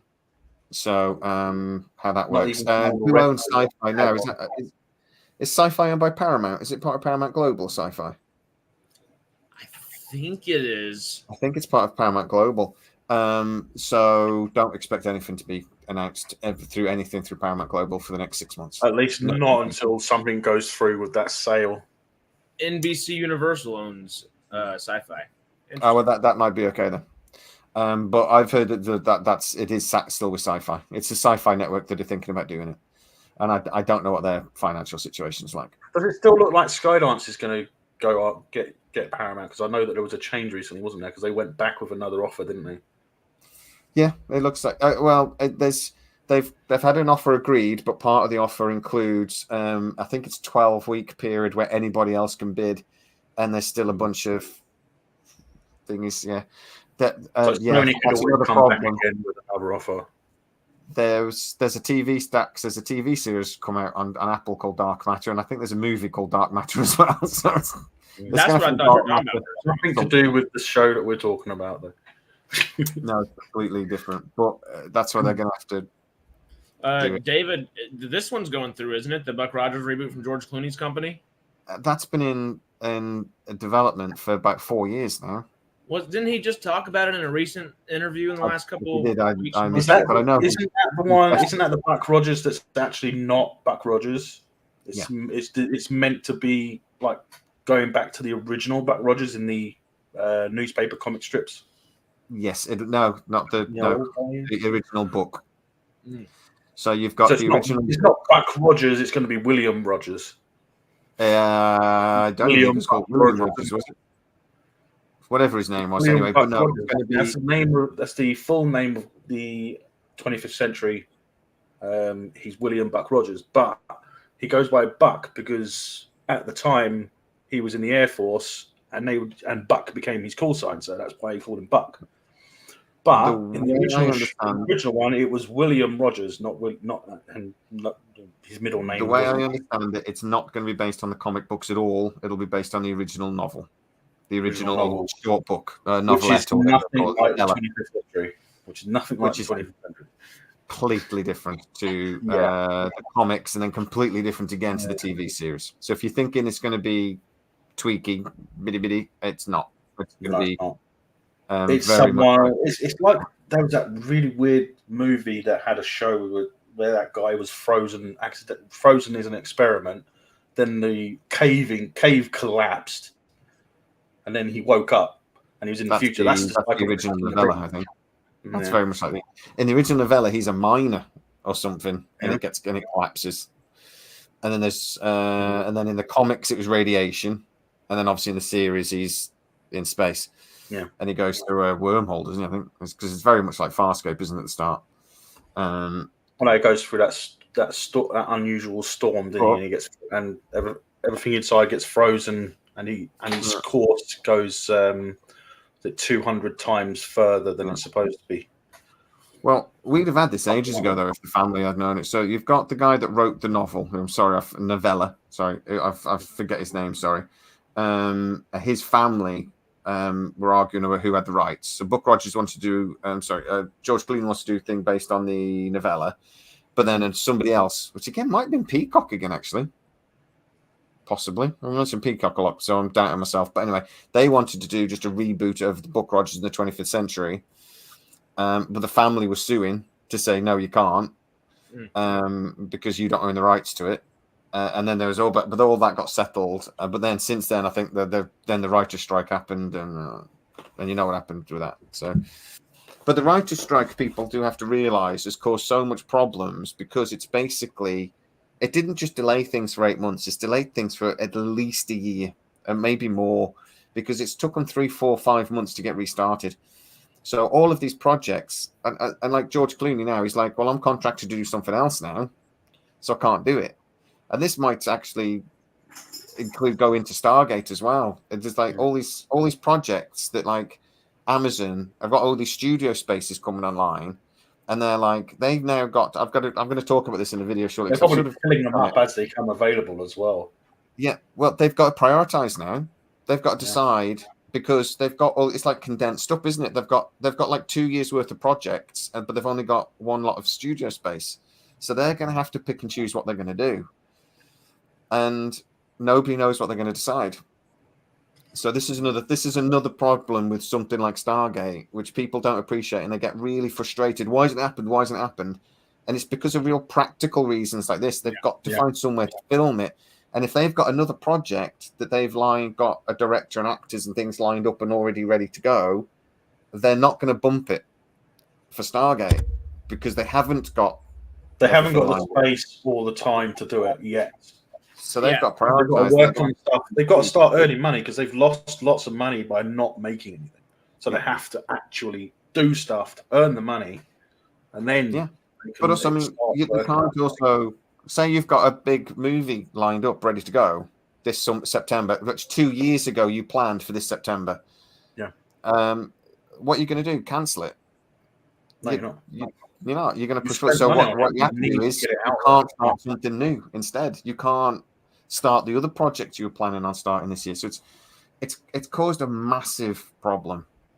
That's we're still feeling now. Is my point. Well, we always knew that we were going to feel the strike now this year. Yes, we're limited to what we have available to watch because they couldn't make anything for a year, pretty much. Yeah. Was it really 2022? I thought it was 2024. No, it's 2024, so it's 23 years. It was agreed, but then it was sort of backdated a little bit. So Dax is right that we're already like a year into it because it got backdated to like basically when the strike started. But we won't go through this again for probably a decade because a lot of the agreements are things like that won't actually kick in until the next. So that they've agreed stuff basically for 10 years. But the agreement has to be done. This is basically like the last time we had the strike was because of like streaming and stuff was coming on, and they thought they'd sorted it by 2025. Otherwise, there's a risk of another strike. Yeah, in theory, but in practice, and again, Harris, you might have done this better than I do, but in practice, they've said we're probably good for about 10 years now. In practice, we should be good. The only caveat, which Peter does bring up here, is AI very well might kickstart the industry, but the industry might still be so scared of it in 3 years. Hopefully in 3 years, we've gauged it out. We'll be like, all right, so you use it to start on things and you put your human input in on top of that. And that's where you really like use that finite creation of where we have, utilize where you can. But if it doesn't end up that way and people are terrified of it and there is legislation written against it, whether that be in country or regulation. It didn't help with that, did it? The what? Look at Rebel Moon. It didn't help with that. Oh no. I've always said AI is the caveat. The original Star Wars script was typed into ChatGPT. That's what I say, and it was reworked with the definitions of want something like this, this, and this, and then we get Rebel Moon, and it's absolute trash. Yeah, but I love it because I make lots of videos about it, and I love it. It is the only caveat we have is that AI. We will be in a strike again if AI is not trusted, quote unquote, by them. If and not, like you always said, governments have only just started really talking about AI, and we've got to remember as well, we're not really in AI at the moment. ChatGPT, AI has been being developed in the background for a long time. Yeah, it's a long time. It's mostly been AI. It's like AI light at the moment. It's a simulation. Well, our version of it, the version we're seeing is a very light version of it, but there are much more advanced versions being used in the government side of it. Let's just say that. Oh, well, yeah, totally. I don't think it's government. I don't think governments can afford to. Google have just built a new quantum computer that's 6,000 times quicker than their last one, which is just for an example. US military uses AI to control their drones until there's an operation where they require someone to pull the trigger. Then a person takes over. Again, though, it's not AI. That is AI. It's not AI. It's a very complex program, but it's not AI. It's technically a UI, isn't it, Chaz? UI. Chaz is going to be our technical guy here. What's up? AI, UI differences. Would the drones that like militaries fly utilizing a program before a person comes up, would that be AI or UI? I mean, that totally depends. It probably uses AI though, like to some degree. I mean, my understanding is there's no computer program currently that's been actually. We tag it AI. Yeah. There's no program that has actually been being artificially intelligent. No, it depends what you think. We think as artificial intelligence as being sentient. You could argue that an autopilot on an airplane is artificial intelligence. You can argue that any computer program is artificially intelligent if it shows any, but it's arguing what intelligence is, I suppose. But yeah, so I suppose it depends what you the definition. I am going to go in 1 second, but Mark Lindsay just asked what I think about the Highlander reboot. Yes. It depends who they get to play the bad guy. Yeah, we were talking about that the other day. Yeah. Henry Cavill. Is going to have the Kurgan in it at all? Actually, that's a good question. Well, the other thing is, it won't be a remake of the original movie because they're not that stupid. They will not be. It doesn't have to have the Kurgan in it. If it's I think the Kurgan will be in it, but I don't think the Kurgan will be the final. There will not be a one-on-one battle at the end that actually ends. We won't see the last Highlander. Do you know the last of Mortal? They're not that stupid. Well, every single movie was supposed to be the last. Exactly. They're not stupid. They won't the only one. Honestly, the best place for them to start would be to have maybe even 100 of them left. Like have like the full 100 or something like that. Like start and wean your way off of it. Like give yourself room. So many, and it's one of those things. Don't start up here. Start down here and build. And Alien, Noah Hawley. Russell Crowe's Ramirez. Michelle Yeoh is Ramirez. I am standing by my argument that Michelle Yeoh should be the Ramirez character. Antonio Banderas. Michelle Yeoh. You're forgetting the original pretext of Highlander is that there couldn't be any. I like Michelle Yeoh. What is more devastating for somebody, losing a father figure or losing a mother figure? Mother figure.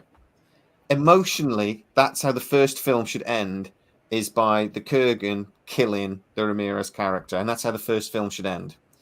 Or, around there. Michelle Yeoh. All day. It would be amazing. Or somebody similar. There's a few of those characters. The woman that was in Iron Fist, actually, she's really good. I've seen her in a few things since. She played Colleen Wing. And she can really. I know the actress's name. She's in the new Matrix. She's in a whole bunch of different things. Yeah, she's great. Somebody like that. But I think it should be a woman. And I know people immediately go, gender swapping. if it works for the character and it's done for a reason, not just for the sake of it. And I just think that character would be, but also you've got the things like I as a film. If I was to make it, I'd be thinking that would give you loads of little comedy elements, because you're going to have her turning up and kicking Henry Cavill's ass, like Ramirez does in the film. Yeah, but there were comedy elements. In the training montage, there was a lot of comedy elements between the training. Where Connor would lose his sword and do exactly. I think it would just work better for Ramirez's character as a woman. I just think it would work better. I think it'd be way better. Reasoning a lot. The reasoning makes perfect sense.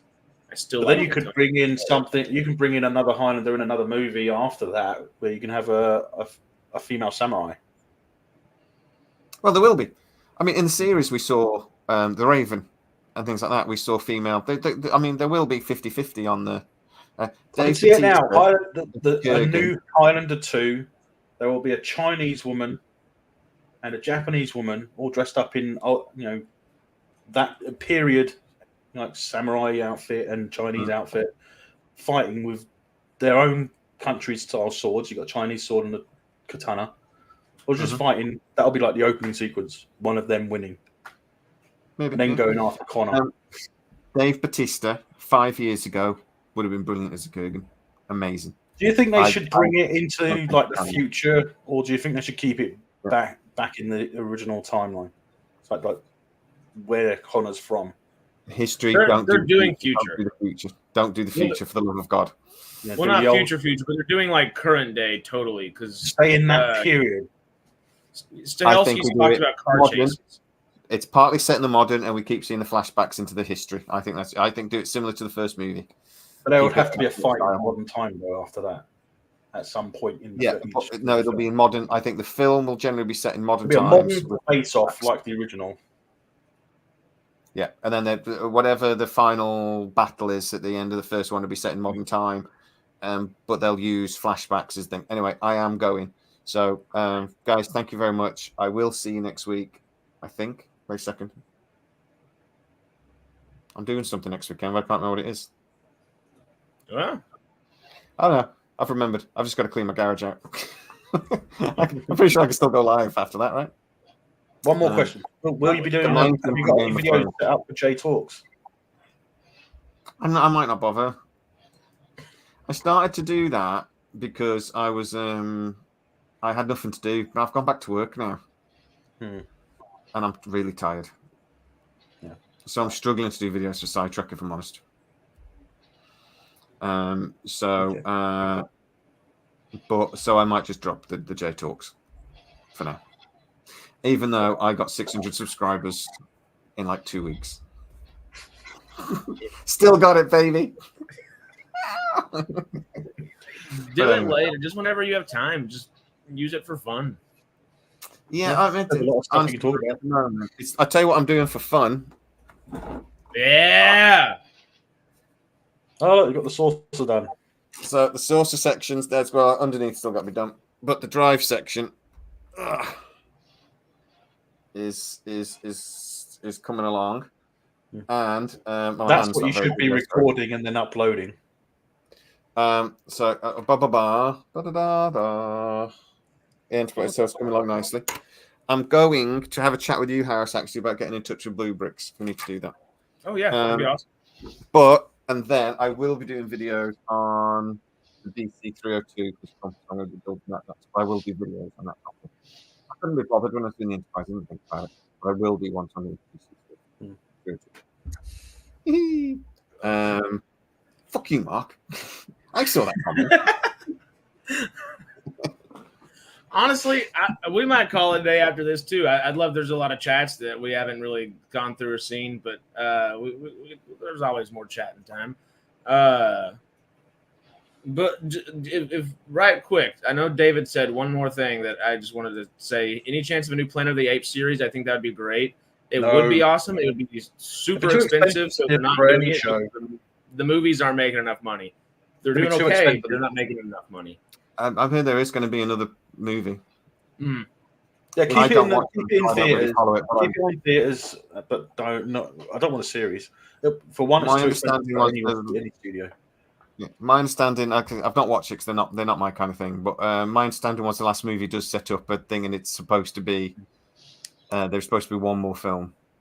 I was told, but I don't watch it, so I have no idea what that meant. You know, I get told things sometimes, and I don't know what it means. Yeah, I mean, this was a really good movie, and it definitely set things up where they could do things, but it was like it still was a perfect bookend where it was, but they could totally still pick up if they wanted to. Yeah, I haven't seen Kingdom of the Planet of the Apes yet, so I've been waiting for it to come out.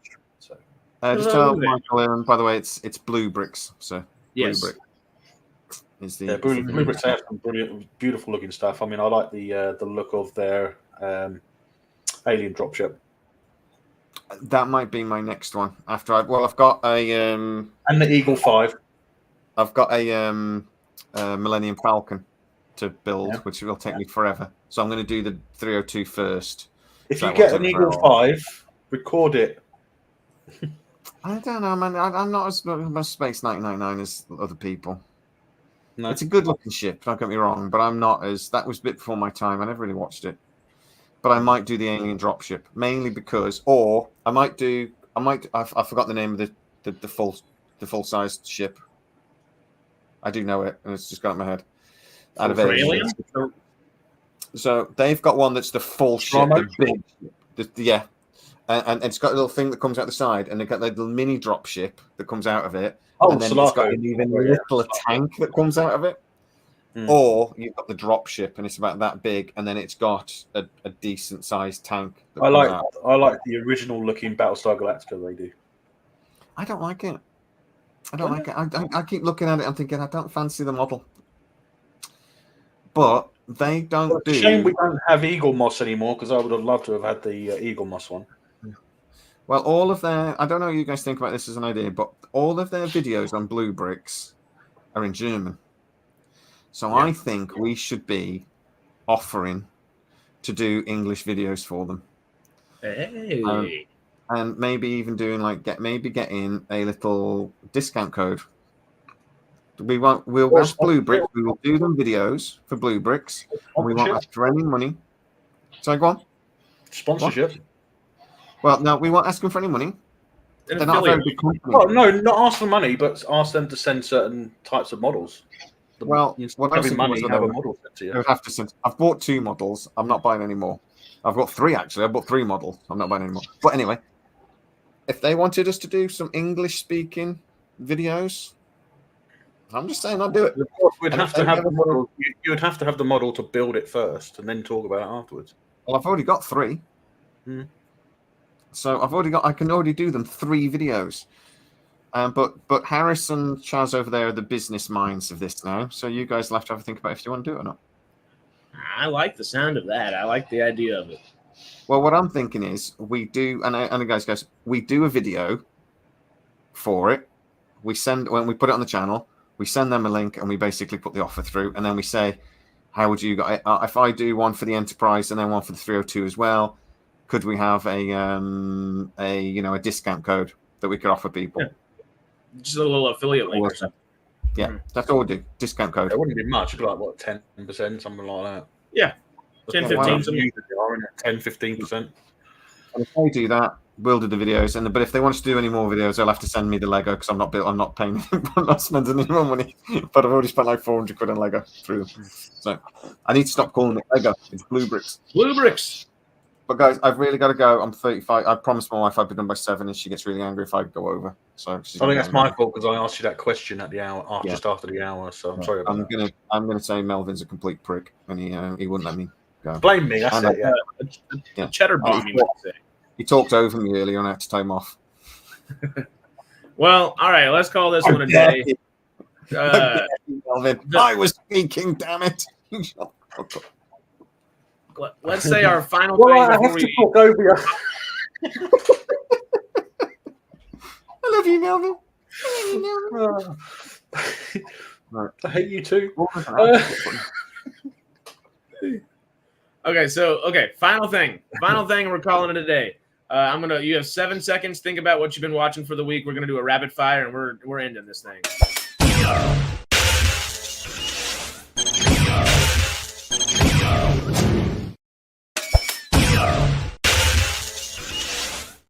Never mind, it was on loop. There we go, just the once. Um, Okay, what have we watched this week? Somebody mentioned earlier, is Axel Effing good? Yes, it is. I've watched literally nothing else. Same. Oh yeah, Melvin. Axel F. Star Trek Prodigy season 2. I've not even started Prodigy yet. I'm such a useless sci-fi person, but I haven't watched it. I'm going. Bye. Started Bad Boys as well. The new season. Toodles. Raiders. Watched some more Resident Alien. Been keeping up with that. Then saw Horizon in theaters. Saw Kinds of Kindness in theaters. Saw a few other things in theaters that I'm blanking on totally right now. Saw Horizon, a horror movie. Maxine, that's what we saw. We saw Maxine. So a horror movie. Horizon, not so horror movie. The Boys was out this week. House of Dragon we saw last week, so we're going to get the new one tonight. How'd you like Godzilla and Kong, Mark? That's a great movie. I like that. I thought it was a great movie. Yeah, bunch of fun stuff coming out right now. I wish Horizon was better than it was. It's not. It's a great movie, but it's also not. It should have been a miniseries, and it should also have had a story to tell within this movie. I still don't know what the actual film's about. It's 4 storylines that don't totally correlate with one another, but like, there's not like the cohesion hasn't arrived yet per se, and I am desperately awaiting said cohesion on there. But Maxine was a decent little ending to that horror trilogy by Ty West, so on and so forth. There's been a bunch of good stuff this week. Evil's supposed to be really good. It wasn't as bad as I expected it to be. What? Oh, Horizon. That's yeah. I was like, which thing? I just said like 4. Horizon. But I think that's 23. I think I've noticed that Beacon 23 is now available on Amazon. Oh, is it actually? Yeah. How long has it been? How long has it been? It's only just become available. There's like 4 episodes on there. They're releasing 2 episodes at a time. Well, because I finally did cave whenever we were going to go to all the San Diego Comic-Con stuff and MGM was going to like let us go there and do all that. I did cave because I was going to not cave. I was going to be all like staying on my P's and Q's. I'm not going to get MGM Plus, not going to get MGM Plus. I totally caved and got MGM Plus when they were like, yeah, we'll pay for y'all to go stay out. I was like, okay, so I'll get you. I already had MGM Plus because apparently it's just the same MGM channel that I already subscribed to, and it's automatically changed to MGM Plus. So all they did was change the logo. Yeah, legit though. Pretty much. Real quick, Captain Caveman asked earlier if this is Everclear. I wish. It is water. It is 11 a.m. over here. Who cares? All right, it's not too early. Yeah, it's not like it's 9 o'clock. Too early, technically. It's not like it's 9 a.m. Yeah. Sarah's saying, is Horizon good? Well, it is Kevin Costner thinking he can write like Taylor Sheridan. Kevin Costner's amazing. I adore Kevin Costner. Everything he's ever done for the most part, essentially, and he's done some pretty good stuff. He's been in some good movies. Phenomenal filmmaker. Waterworld, Postman, they're quite good. Not great. They're good. They're good movies. Mm-hmm. But he is a great director. Kevin Costner can be a great freaking director at times. Horizon is just like, you can tell it's a passion project. The acting here, you know what? Let me read you a tweet that I tweeted this week, just because it'll encapsulate it a little bit better. I had to tweet this right after I saw Horizon. So you're getting my Twitter feed live here, y'all. All right, so I said, just got out of Horizon American Saga. The acting, cinematography, production level, etc., all absolutely phenomenal. The story has the opposite problem a lot of TV shows that should be films have nowadays, though. This film should have been a Lonesome Dove style miniseries. It fits 4 storylines into its lengthy runtime, yet none of the timelines are clear because of the jumping to and from. It doesn't have enough time to tell the story that it wants to tell. That being said, this wasn't a complete film either. The last 8 to 12 minutes, which this pissed me off, the last 8 to 12 minutes of the film are literally just flash forwards, and it's an in-house ad for Horizon Part 2. If this particular film were made into a Lonesome Dove styled miniseries for just about the same price, it would have been magnificent and had the time to properly allow the audience to process the timelines and story, because one of the biggest things there was you couldn't tell the amount of time that had passed on throughout the film. You're like, because I don't. Okay, it is a very, very, very minor spoiler. It's a very generic Western thing, so it's not a big deal.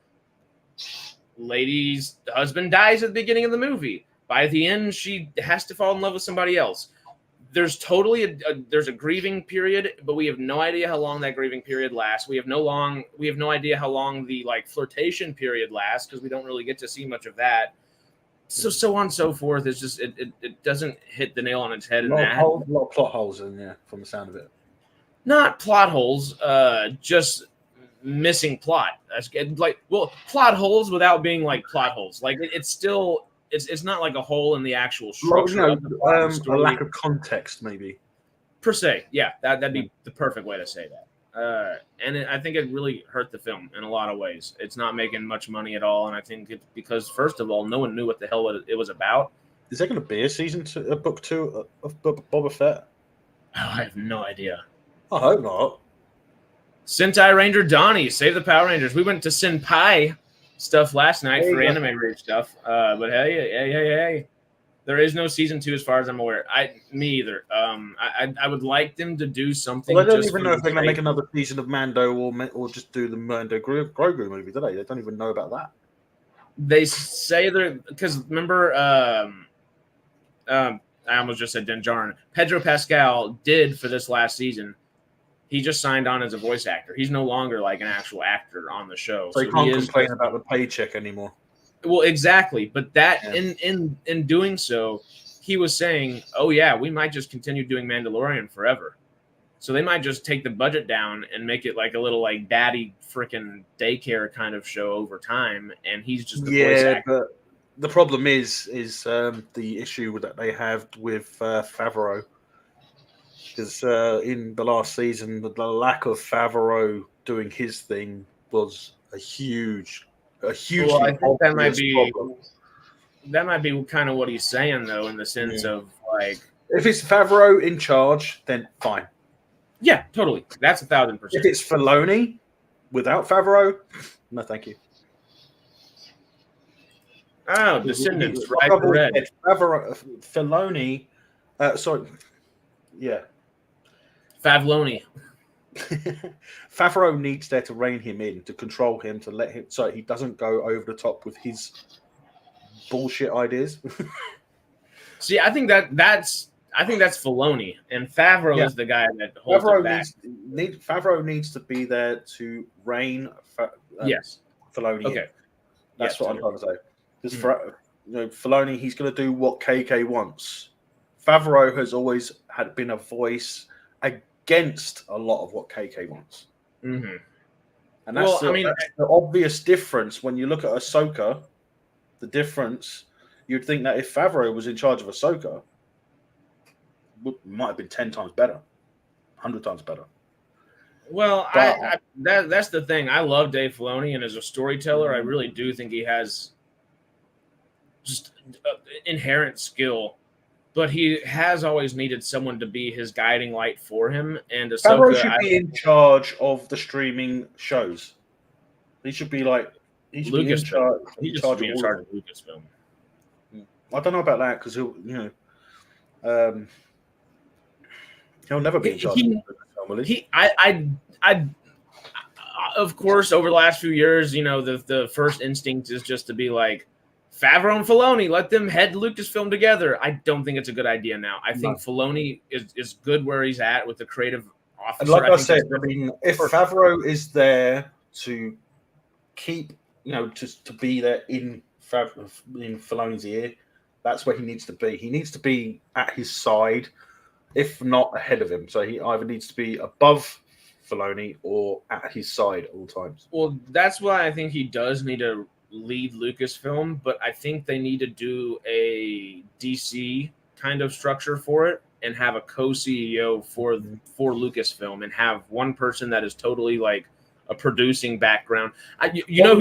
With that, if either of these two are in charge of Lucasfilm, like ahead of the board or anything like that, the problem is that they won't be directly involved with any project. Because they all have and no. They'll be running the whole show. They're not running a department. Like they're not running a studio or. They can still run They can still do a specific project, like James Gunn is They could get writing. involved more directly with specific projects, but the problem is that they're going to be so busy they won't have time to. And I don't believe Because that they'll at be all. running- Because James they'll be James running Gunn's the in- perfect example. That's the James problem. Gunn's the perfect example. He's been writing away, and he's literally allotted the time out, and he knows he still has to be a CEO day in, day out, but he's allotted the time out to direct certain things, write certain things. I think it's not easy by any means, of course, but I think it's still doable. So, okay, hear me out. I got two ways. One would piss off a lot of people, but I would love it. The other would piss off a good chunk of people, and I would still love it. But Jon Favreau and Tony Gilroy as the heads of Lucasfilm. Yay or nay?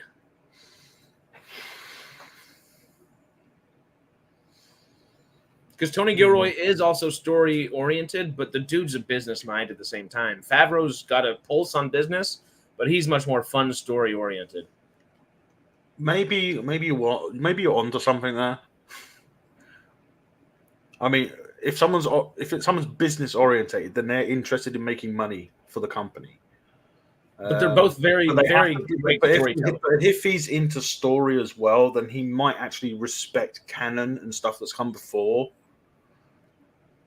But you never know until something like that happens. So until someone is in charge, we don't know how they're going to handle things. Well, I mean, Gilroy did Rogue One and Andor, which sure not everybody loves, but they are the most I still think they're the most inherent thing, closest to the original trilogy that we've gotten out of Disney, besides probably Rebels. They're some of the proper Star Wars. And I get it. They're not so Rogue One had a bunch of Force stuff in it because we had Chirrut Imwe in there, but it wasn't like Force powers, lightsabers, anything like that. I know we got Vader. Perspective, wasn't it? It wasn't about anyone that has about Jedi. No. It was just it was about just I totally get people not gung ho about something like that, but also hey, it's still an amazing story, and it gets so much shit just for being as great as it is because people are angry that it is the highest rated thing that's ever been done for Star Wars, and it's not a bunch of Force sensitive people doing a bunch of crazy stuff. And I get it. I want to see the Jedi stuff. I wish the Acolyte had the same freaking ratings as Andor did and was doing a bunch of cool stuff like that. But the issue at hand is I'm struggling to make videos for the Acolyte because every time I watch one, I'm like, is this even worth a video? Oh, well, that's the thing. We were doing a watch party, and then afterthoughts the next day. We're like, let's combine the two because it's just you're rehashing it, and you're just getting extra pissed off after a day because at a certain point, you're like, this was good, this was decent. They're doing better here. I had a slight interest in the show until Jackie was killed, and then I was like, well, if I had a favorite character in the show, that was her. She's now dead. She was brutally killed by being stabbed 3 times by a hidden blade, a hidden lightsaber. Which was a cool freaking move, and I'm glad they did that. And it made sense for the story at hand, actually, which they don't do a whole bunch of making sense for the story at hand in Acolyte, but that one did. It's just, like you said. I did cheer when what's-his-name got his neck snapped. That was... Snapped. It was like... It's like it didn't even waste his time using the Force to do it. It's like, oh, fuck it. There you go. Yeah. He literally, because we rewatched it right before last week's episode, he grabs Yord's hand, flips him down. He breaks his wrist real quick. Yord's just kind of in pain for a second, flips him around real quick, and there's not even a beat. It's a half a beat. There's a half a beat, and the full beat is the next snap. It's just like, he didn't even have to use the Force. He was literally just using his physical power. Yeah. They could make the show pretty cool in these last 2 episodes. I don't know if they can with the way they've been writing, but this is like me in that episode when they killed those 2. I was like, oh no, Jackie! Oh no! And then Yord, it's like, fucking yes! Oh no, fuck yeah! I shouldn't have drank water right before that. I was talking about how my technology shorting out earlier. I was about to spit up. So it kind of gave me an emotion. It's like the only emotions I've felt through the whole show so far, and it was just like disappointment and sadness for Jackie, because I mean, she was my favorite character in the show. I mean, it's not as if the show was actually really good, because it's crap. But you even crap shows have characters that you start to like, and I liked Jackie. And I was like, because I remember her from His Dark Material, the series that we had over here. So she was actually the main character in that. So I recognized her. Main character. So yeah, child actor at the time. She was young. I think she was like. Well, it ended last year or 22. Yeah. Yeah. I love it. It's supposed to be like 11 or 12 or something like that in the first season, I think, if I remember correctly.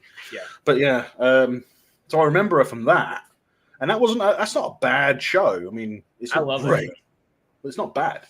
But then it's like really. So I've seen her in that, and now I've seen her in this, and I was like, okay, yeah, it's Star Wars. It's badly written as usual, but badly directed as usual. But she was like, I know her. She's a good actress. I know what she's capable of because I've seen her in other things. And I started to really get into her as a character, as Jackie. And I was like, oh. And then it's like, oh, really? You're going to kill her off? In her credit list, in her filmography list on IMDb, she's actually credited in her list to be in 8 episodes. Well, I'm sure she is in like flashbacks and stuff like that as well. Well, the only reason she was in last episode was because we see her dead body. Yeah, the guy literally in the watch party, I goes, hey, Daphne King got a credit for this episode. And I just cracked myself up watching. We've got 2 episodes left, haven't we? Because that's 2 left. Now. One's totally about to be a big old flashback episode, and the last episode's going to be I'm guessing the next episode is going to be the flashback to what the Jedi did. Yes, that's what we've all guessed, at least. It would make the most sense with what they've laid out story-wise. But I'm not sure they've got enough time to tell enough of the story. I don't think this is made to be 1 season. I don't feel like there's enough time for them to finish the story. Well, not in a satisfactory manner by any means, but it was made to be 1 season. They said there is a book end. It doesn't feel like it's made to be 1 season, though. That's the thing, because it doesn't feel like if one of the episodes coming up is supposed to be a flashback episode, it's obviously going to be the Enlightenment episode telling the story of what the Jedi did and why Sol feels so emotional about Osha and May. There's a reason. There's something behind that. Did the Jedi actually kill everyone there instead of May? Because they say that May started a fire, but that fire spread fucking quickly. Well, it's not May. The thing that we're guesstimating is it's going to be Mother Anastasia has... Because I thought, maybe she's going to, like, take over Torben's brain again or something like that. But then Chaz brought up the point in the little, like, flashback or little... Whatever we saw in episode 3, I think it was a flashback. You see Kelnaka fighting like other Jedi. So we're thinking Mother Anastasia probably takes over Kelnaka's brain and uses Kelnaka as this big behemoth of just terror for a moment, trying to fight the other Jedi. You need to highlight Captain Caveman's message and let Jay know. Well, Caveman, that's what you just was talking about. What'd you miss? See, that's why I asked, because I mean, I'm thinking about he got so many subscribers over a short time. It's like he needs to do something. Hopefully, he will decide to do something. I mean, he is obviously busy now that he's back at work, but hopefully, it would be nice to see more. Yeah, exactly. Yeah, David said he's too tired and busy to do too much on Jake Talks. Yeah, there's a lot going on. And hopefully a lot more going on in the near future. I mean, hopefully he can find the time to maybe do over the weekend or something. Do one video and release that. I mean, one video a week for that channel would actually, I think, do really well. I mean, one a week might even be a lot because it's supposed to be stuff that he just wants to talk about, and that kind of might run into like forcing himself to talk about something for a week, which if you're gonna do something and not like focus on it, at least just make it enjoyable. If you're gonna try to monetize it and do a bunch of stuff about it, do that, of course. But or just take a few minutes, to build up a length for a movie. I mean, it doesn't have to be filmed in one day, does it? I mean, you can film it over a period of days. It doesn't have to be all on at once. That's a good point too. Yeah. Well, and hell, sometimes it's just fun to go live and just hang out, and then that would be a good channel to do so. Chillin' just did a channel. It's not Basement Dweller, but it's like Basement something. It's a brand off of Basement. I've subscribed to that, and I like the idea of it. That's the struggle of any creator with multiple channels. At least one of them is usually going to suffer if you don't have a team working on each. Totally, yeah. And that's one thing that, like, especially with everyone's just the health issue the last few months and everything. It's been nice to have. We've been trying to bolster up the aspects of things that have been falling behind, and being in Africa for a month didn't necessarily help either. But we're all back at it, and we're kicking again. We're kicking again, which is fun. And I think Sundays are going to be good. Like Jay was talking about earlier, we're going to get. I want to do them at least monthly. I want to do at least one debate a month is what we're thinking. And then I was gonna do a little live hangout thing, but I didn't know what to talk about. And then you went live, and I thought, I'll watch this. And then I got a notification on Messenger, and I thought, sod it, why not? Might as well. I might watch this. I might join this. Hello. Yeah, I might as well. I've got an invite. We're always invited. You know it. Well, I was just thinking about something, and I totally brain farted as I started reading this message again. But yeah, no, we've got things in the plans. The lives, hopefully within Sundays, that'll be our super consistent time forever and always, as it typically has been in the past. The thing is about that message as well is there's another aspect to it. Is sometimes you can't think of enough to say. It's like if I did an Acolyte video, it's like, this is crap. Thank you. Bye. Well, like that's what we just stopped doing, the watch party and afterthoughts, because on day 2 you're like, oh, we just talked about this for 2 hours yesterday. Yeah, but it's better to do it after you watch it, because if it's as crap as Acolyte is, I mean, there are some aspects that is like, oh, that's interesting, but the rest of it is all just like absolute bullshit. It's crap. It's badly written. Badly, representation is too much. Everything is just. Well, it's Doctor Who all over again, but without the TARDIS. And the black guy that cries all the time. But I still haven't seen the Disney ratings for that. You're talking Doctor Who? The Cootie got one? Yeah. But I mean, it's not He's a great actor, though. It's not worth doing a video if you're just going to be like, yeah, it's crap. See you later. See you next week. It sucks to put that out there too. You want to be positive where you can, but there has to be nuance. We already know something. Positive or negative. If Leslie Headland is supposedly a fan who's respect canon, which she's not, one thing, she got a light whip now, right? It's the first light whip we've seen in Star Wars. Yeah, we've got energy whips before. Yeah. But a light whip, an actual light whip, like a lightsaber, we haven't had before. But at the same time, she has a purple blade, right? One person other than her has had a purple blade. Why did he have it? Because he had been touched by the dark side. Do you see? That's a good point. See where I'm going with this? Well, he wasn't the only one ever with the purple blade. He's just obviously the one we've seen. Revan's the other perfect example. It's the reason behind having that blade. Yeah. The reasoning for it. Now, is she his former master? And that scar on his back, is that from the lump with the whip? Oh. Because it's not a lightsaber blade. It's not a lightsaber blade that did that. The scar on his back from the whip. Yeah, I've heard that. I like that. Because we know that she has some sort of interest in what's going on. It's like maybe he was wearing that. What do they call it? Quartosis? Quartosis, yeah. Yeah, Quartosis helmet. Because she might be the one that can sense him, because she was his former master. Because we know that not every Jedi can read minds. Not every No. Jedi can feel what's around them.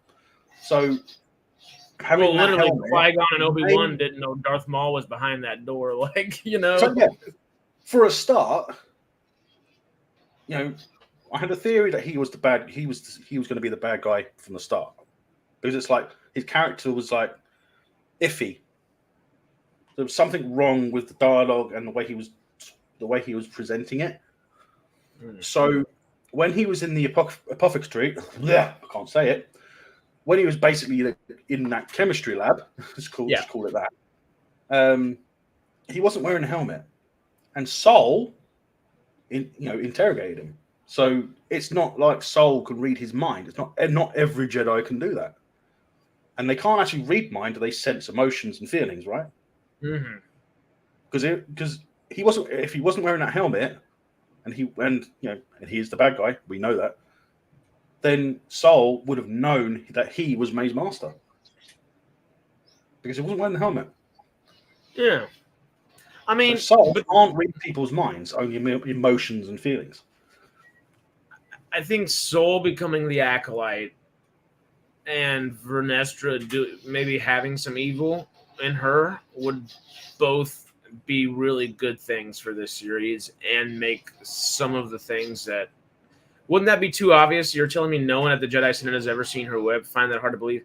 Well, no. Everyone's seen her whip. They just haven't seen the scarring on the back of her pupils. Mm. That's the thing. That might be something she's doing out in the field, not in front of everybody in this. And if she goes out somewhere and she's punishing we never see her with a Padawan. And you would think that even a member of the council would have a Padawan. Yeah, Qui-Gon did. Well, Qui-Gon wasn't a member of the council. Never mind. I didn't say that. Do not. No, Qui-Gon wasn't. No, he wasn't. That was the whole point. That's why they didn't take him seriously. But Obi-Wan was a member of the council, and he had a Padawan, of course.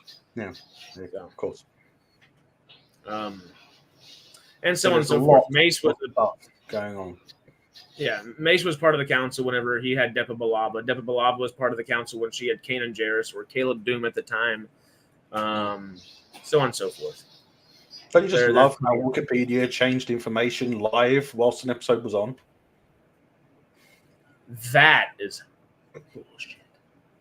That is bull. I haven't even not really bullshit. thought about that. Absolutely, there was someone actually streaming, and they looked it up whilst it was on whilst they were streaming their reaction to the episode. He actually logged on to Wikipedia, and literally it said this information is not available, because they were updating it live as the episode was streaming. So they had prior knowledge, and they didn't change it before the episode ended. Interesting. People were going to check. People were going to check, because he's not that old. Well, it breaks a lot of things. Thankfully, that is something more simple to break, but nonetheless, like it's at the end of the day, it's whether Wikipedia changes it or not, that's not going to end up being Kiadi Mundi. It's just not. No, in the annexes of something, it's going to be changed in 2 years. Like that other one, the one that always had that mask on. I can't remember his name. Master. Plo Koon? The Clone Wars. Plo Koon. Is it Plo Koon? Yeah. Plo Koon. The Keldorian with the. We thought that was him. We know that his species can live for what was it, 400 years? I think. They can live 3, 4, 5, 600 years, something like that. Yeah. So we thought that when he was standing there in that episode, we thought that was him, but it wasn't, because that one is laying dead in the forest. So it's not him. Yeah. So thankfully, that wasn't Plo Koon. I love some Plo Koon, but David, you're telling me it's the color of purple that's only used by the bad side? No. They're not used. No. Purple's only used by the good side. It's only used by the Jedi who have experienced or been touched by the dark side. So that's the whole reason for the purple lightsaber for Mace Windu. Mace Windu, exactly, because he was trained, and I think he was supposed to come close to the dark side, so he'd been touched by it, which is why he had it or something. I know he had. Was it his lightsaber training? His training. It's his lightsaber training, and most. There are only 2 Jedi in the entire, like literally tens of thousands of Jedi. There are 2 that are allowed to train in Type 7 saber combat, which is there's two versions of it. There's the dark side version, which Palpatine excels at, and then there's Vapad or Vapad, something like that, Vaapad, and that's what Mace Windu and Depa Billaba know. And then during the Clone Wars, Quinlan Vos learns about it and starts to utilize it as an undercover agent, which is what turns him to the dark side under Dooku for a little bit and has him fall in love with Asajj, and they have their whole Dark Disciple kind of era go on. But Vapid, what's the form that they're using in Acolyte? Because they're not using a good form, a lightsaber form in Acolyte. They're using an older, more peaceful one, aren't they? They're not using the aggressive saber forms.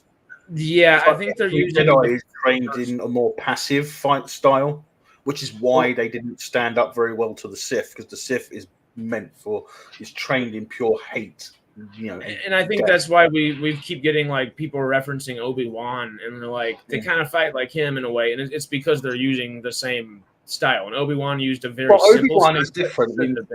In 100 years since this, we've got to look at the lore in between Acolyte and the prequels. So Obi-Wan has been trained in multiple styles. Yes, he favors because he does use different techniques from these styles in his fighting technique.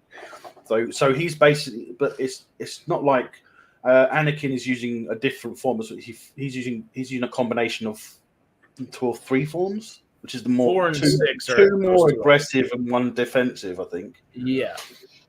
So because he's basically creating his own form.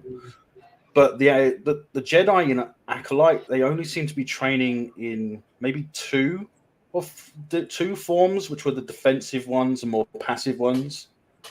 They're not being aggressive. I mean, for a start, you never draw your lightsaber until you're going to kill someone, unless you're going to use it. It's like, well, that's ominous. Yeah. And I mean, that's the only reason why I think that 1 Sith Lord would be able to take out 8 Jedi, and 6 of which are masters, at least. Well, still, I think that Lord isn't a master; he's a Jedi Knight. So, well, actually, we don't know if any of those were masters or knights. I think at least 3 of them would have been masters, and maybe they're Padawans. More older Padawans, but obviously they're lightsaber styles. Knight can still have a Padawan. A knight's still allowed to have Padawans. A master's a special rank that just shows you've gone so far in your training. Knights, like Anakin's a knight and still has Ahsoka, and so on and so forth. There's a lot of examples. And he's also the only knight to sit on the council. Well, when he sat on the council, he wasn't a knight anymore. He was promoted by Palpatine to become he was a member of the Jedi Council. He wasn't promoted to master, though. He was they allowed him to sit on the council, but they specified in the movie that he was not going to be a master. The rank of master we will not allow. They'll let you sit on the council, but they will not let him be a master. Because they are the ones that decide who the masters are. They weren't going to let Palpatine decide it. But they made him a master very shortly after saying that because of Palpatine. They still made him a master, not because of him helping. It was because Palpatine forced their hand, which he was smart to do. That's why they put him on the council. Well, yeah, but you can't be on the council and not be a master. So there was kind of he was only on the council because the Jedi Council could use him to get to Palpatine, because they knew something was going on with Palpatine. Palpatine was trying to influence the Jedi Council, so they let him be on the council, but they did not promote him to master at the time that he was sat on the council. Very shortly after, but that was part of Palp's plans as well. Like he knew what he was doing. Well, actually, no, because if you think about it, that's actually part of why Anakin falls.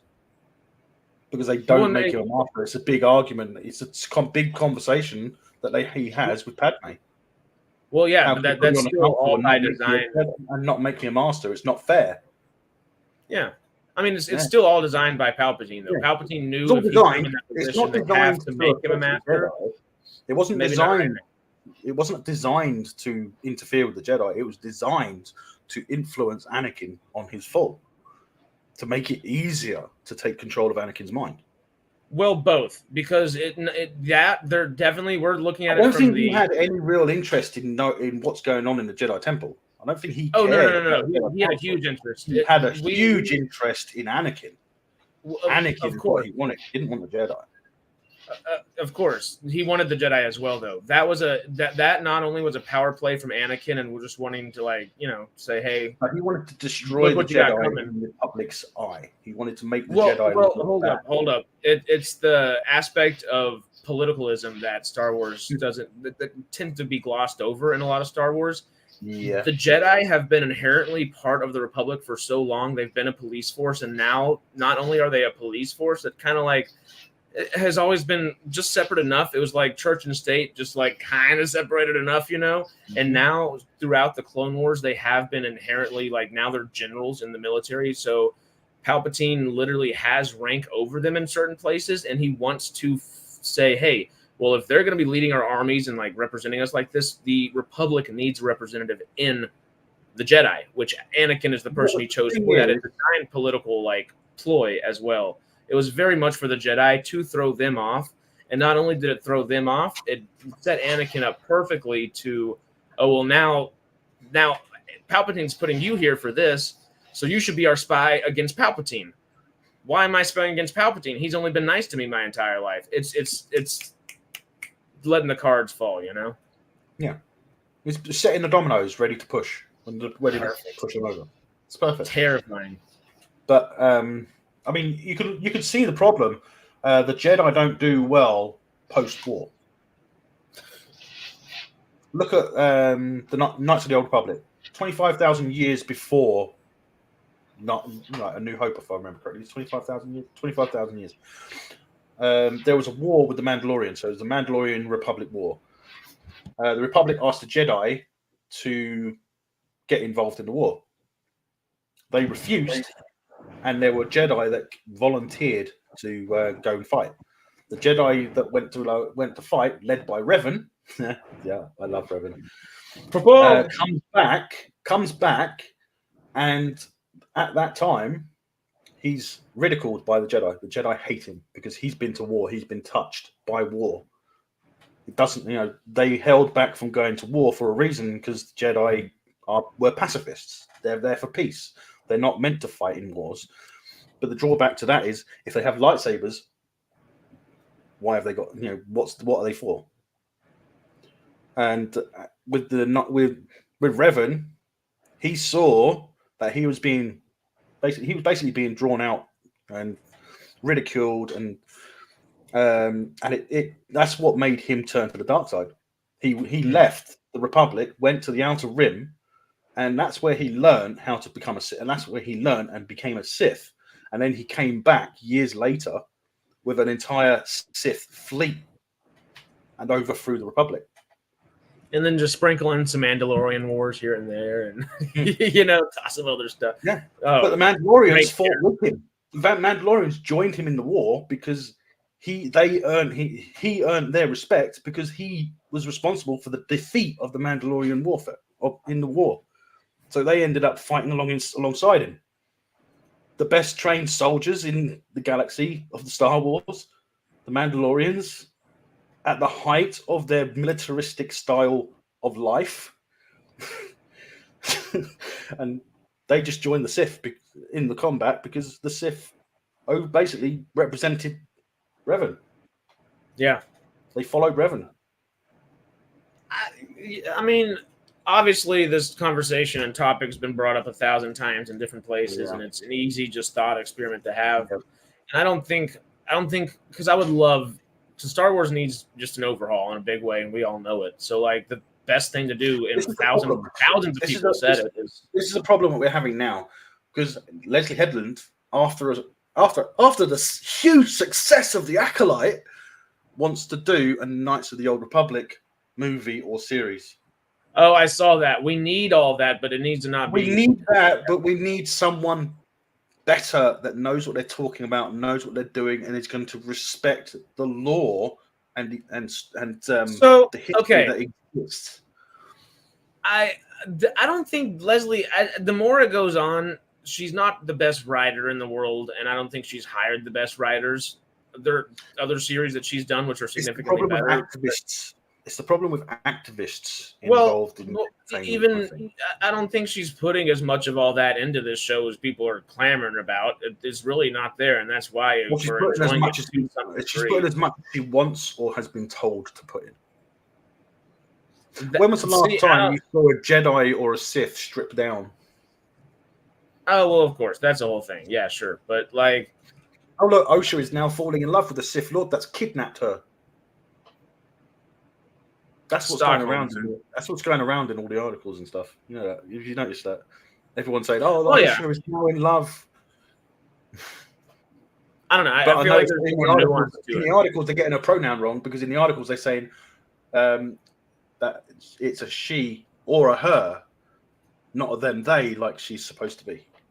So the article, well, in the series, wrong, but you don't hear her calling the articles out, the writers of the article out, for getting her pronoun wrong, do you?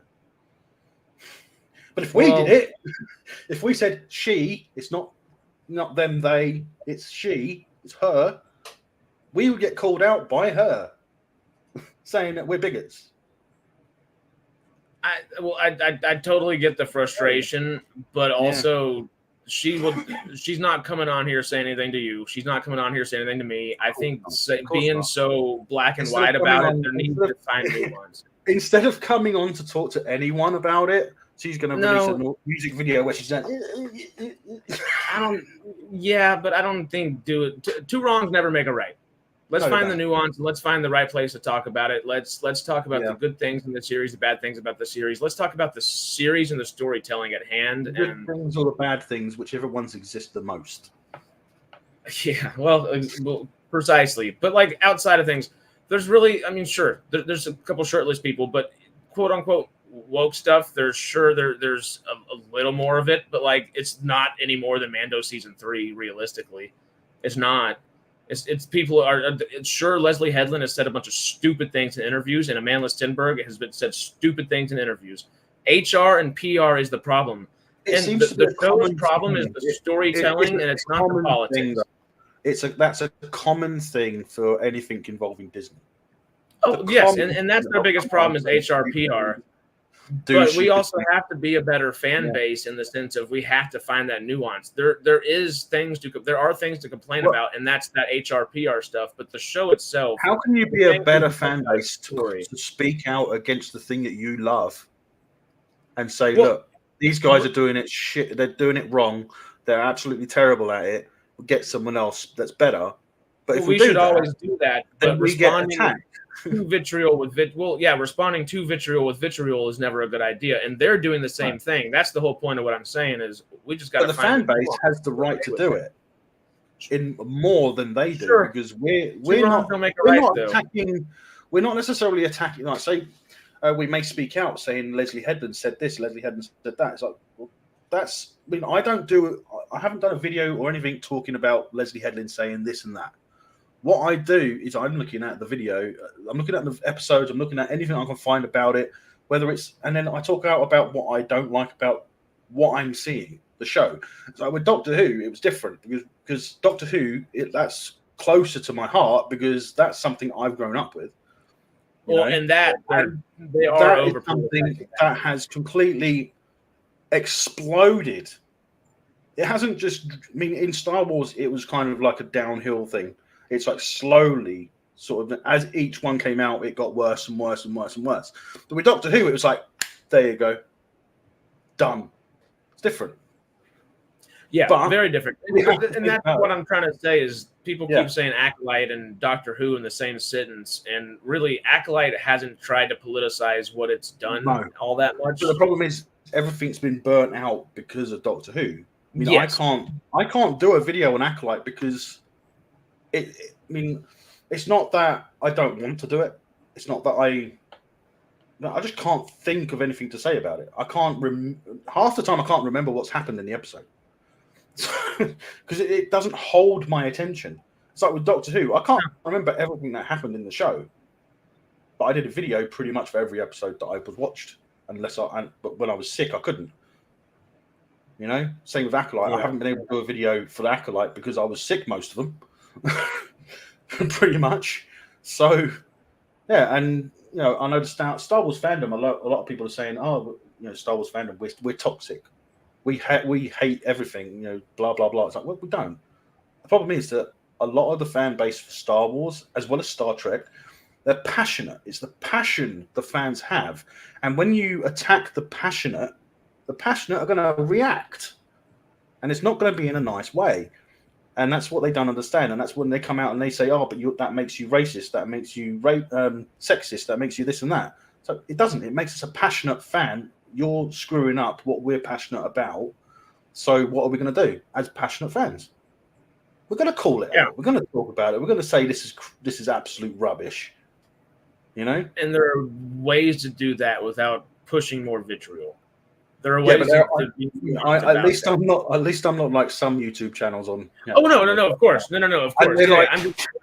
And they absolutely trash everything. I mean, I trash Rebel Moon because it's crap, and it's obviously crap. But there are people out there that love it. But I'm not going to go out and attack the people that love it because I'm just saying it's my opinion, it's my thoughts, it's what I think about it. I don't like it. I think it's rubbish. I think I'm having fun making videos. With Doctor Who, I didn't have any fun with that because it's something that was closer to my heart. I mean, it wasn't enjoyable watching that crap. You know? Yeah. It's like, I know what Doctor Who is. And then they're saying, but it's not made for you. It's like, well, who's it made for then? Because no one else is watching it. Look at the numbers. No one's watching it. And then they say, it's a good place. We did really well. But then you look at the numbers, it's like, where did you do well? If you did well, where are the Disney numbers for the global viewership? I mean, you can't watch it on BBC all around the world. Not on iPlayer either. That's a British thing. Globally, the only way to watch it is on Disney because they have the global broadcasting rights, streaming rights. But we haven't seen any numbers. What's wrong with the numbers? If it done well, then they would release them, right? I know that they have a different way of calculating it because how do they do it? They go by runtime multiplied by views or something, or clicks. Anyone who started watching it, then as soon as you start watching it, they don't calculate how many minutes is watched. It just doesn't matter how many minutes is watched. It's how many people started watching it, right? And then they calculate that, and they go, each click is they must have watched the whole thing, so it's runtime. So, one company, and usually Disney is the company that does it like that. But then you'll get the Nielsen ratings, which will be completely different, and then you'll get another 2 or 3 different types of sets of ratings, and they've all calculated the Nielsen ratings. They don't take a little bit. The one thing that these little 8 episode seasons is good for the shows is if they don't get a whole bunch of views and they're not making a whole bunch of money and there's not a bunch of stuff going on. Nielsen ratings take 2 months to come out. Well, hold up. Nielsen ratings take 2 months to come out. So if it's an 8 episode series, by the end of the 2 months, you get your first data back from your very first episode publicly. So I think it was around about the episode 3 came out. I think it was around about episode 3 of Doctor Who came out. There was it the Overlord? I can't remember. He actually came out and he said some of them Disney approached him or sent him a message, email or something. I can't remember what he said, but I remember him saying that the numbers were so bad that Disney took it down from the in-house board. So no one in-house at Disney is allowed to see the numbers for Doctor Who. Well, that's dumb. And that was leaked. Well, that's good actually. Overlord. I don't think that might actually be a good thing. That's not a good sign for the numbers, is it? Well, it's not a good sign for the not numbers. allowing anyone inside the company to see it.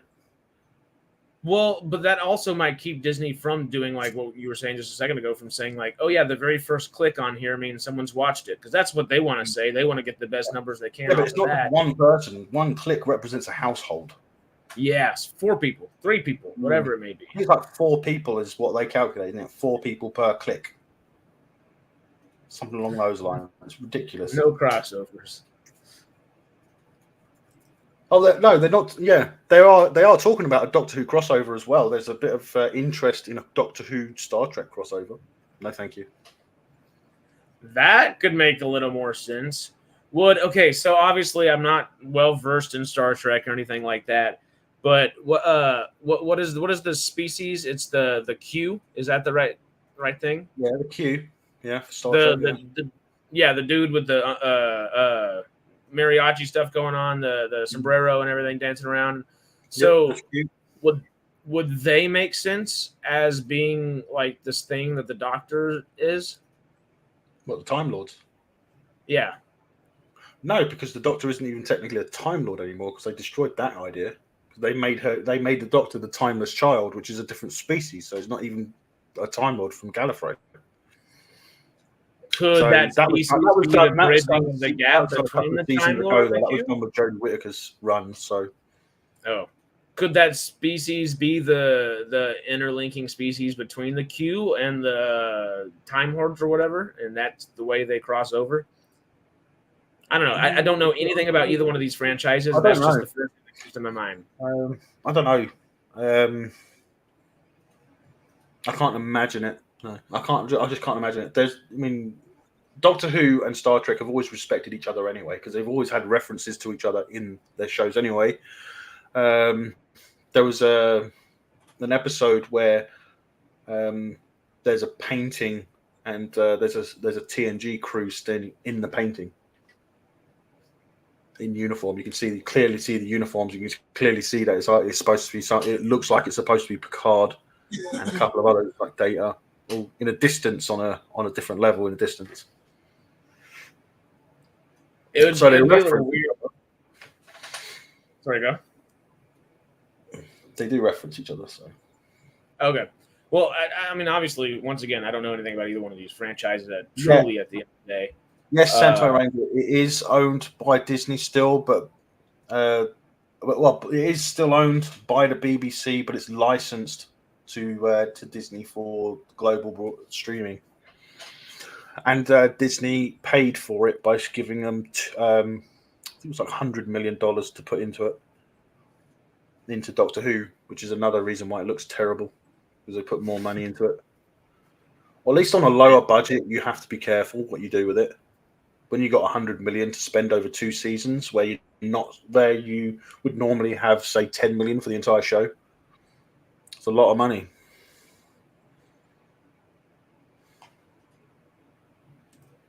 Haven't watched Doctor Who since the end of Capaldi. This discussion's actually pushing me to watch for myself. What has changed for better or worse? What's available on Disney Plus? Trust me, you don't want to watch it. Is it all available on Disney Plus, or? I have no idea because it's not available for us in the UK on Disney Plus. Oh, you know what? I have a cell phone right here with Disney Plus, and I can let you know shortly. Judging from the fact that this isn't season 1 of Doctor Who, I'm assuming that maybe not. Maybe just the specials are. He had 3 specials leading into the season, so I'm going to assume that you can't watch the 2005 onwards. So I see there's a special 1, 2, 3, and 4. There's 4 specials. Then Doctor Who the series, right here. There's 1 season.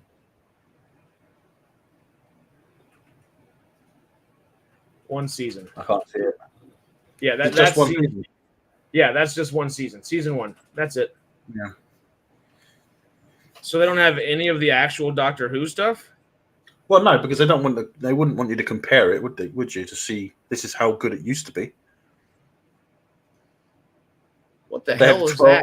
Most recent Cameron and Dobby put together? I don't know what's in this little thumbnail for the David Tennant special 1. Oh, come on. I can't see it. Oh, come on now.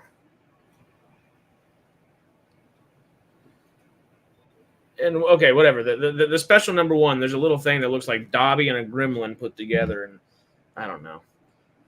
Disney Plus only has the most 12 recent episodes only. Where do you watch everything else? Where to watch OG Doctor Who? You either have to pirate it or you'll have to. I think you can buy it on Amazon. I think it's still available for purchase on Amazon. But the problem is, you buy it per season, if I remember correctly. Wow. Yeah, BritBox is the only legal and on-demand way to stream classic Doctor Who. Pluto TV and Roku TV both have free classic Doctor Who channels that stream, but you're not going to watch them in a direct lineage. Problem is, if you compare it to what's come before, for the modern stuff, you need to make sure it's from 2005 onwards. If it says classic, then you're going to go back to the original. And the original one from the 60s, the black and white ones,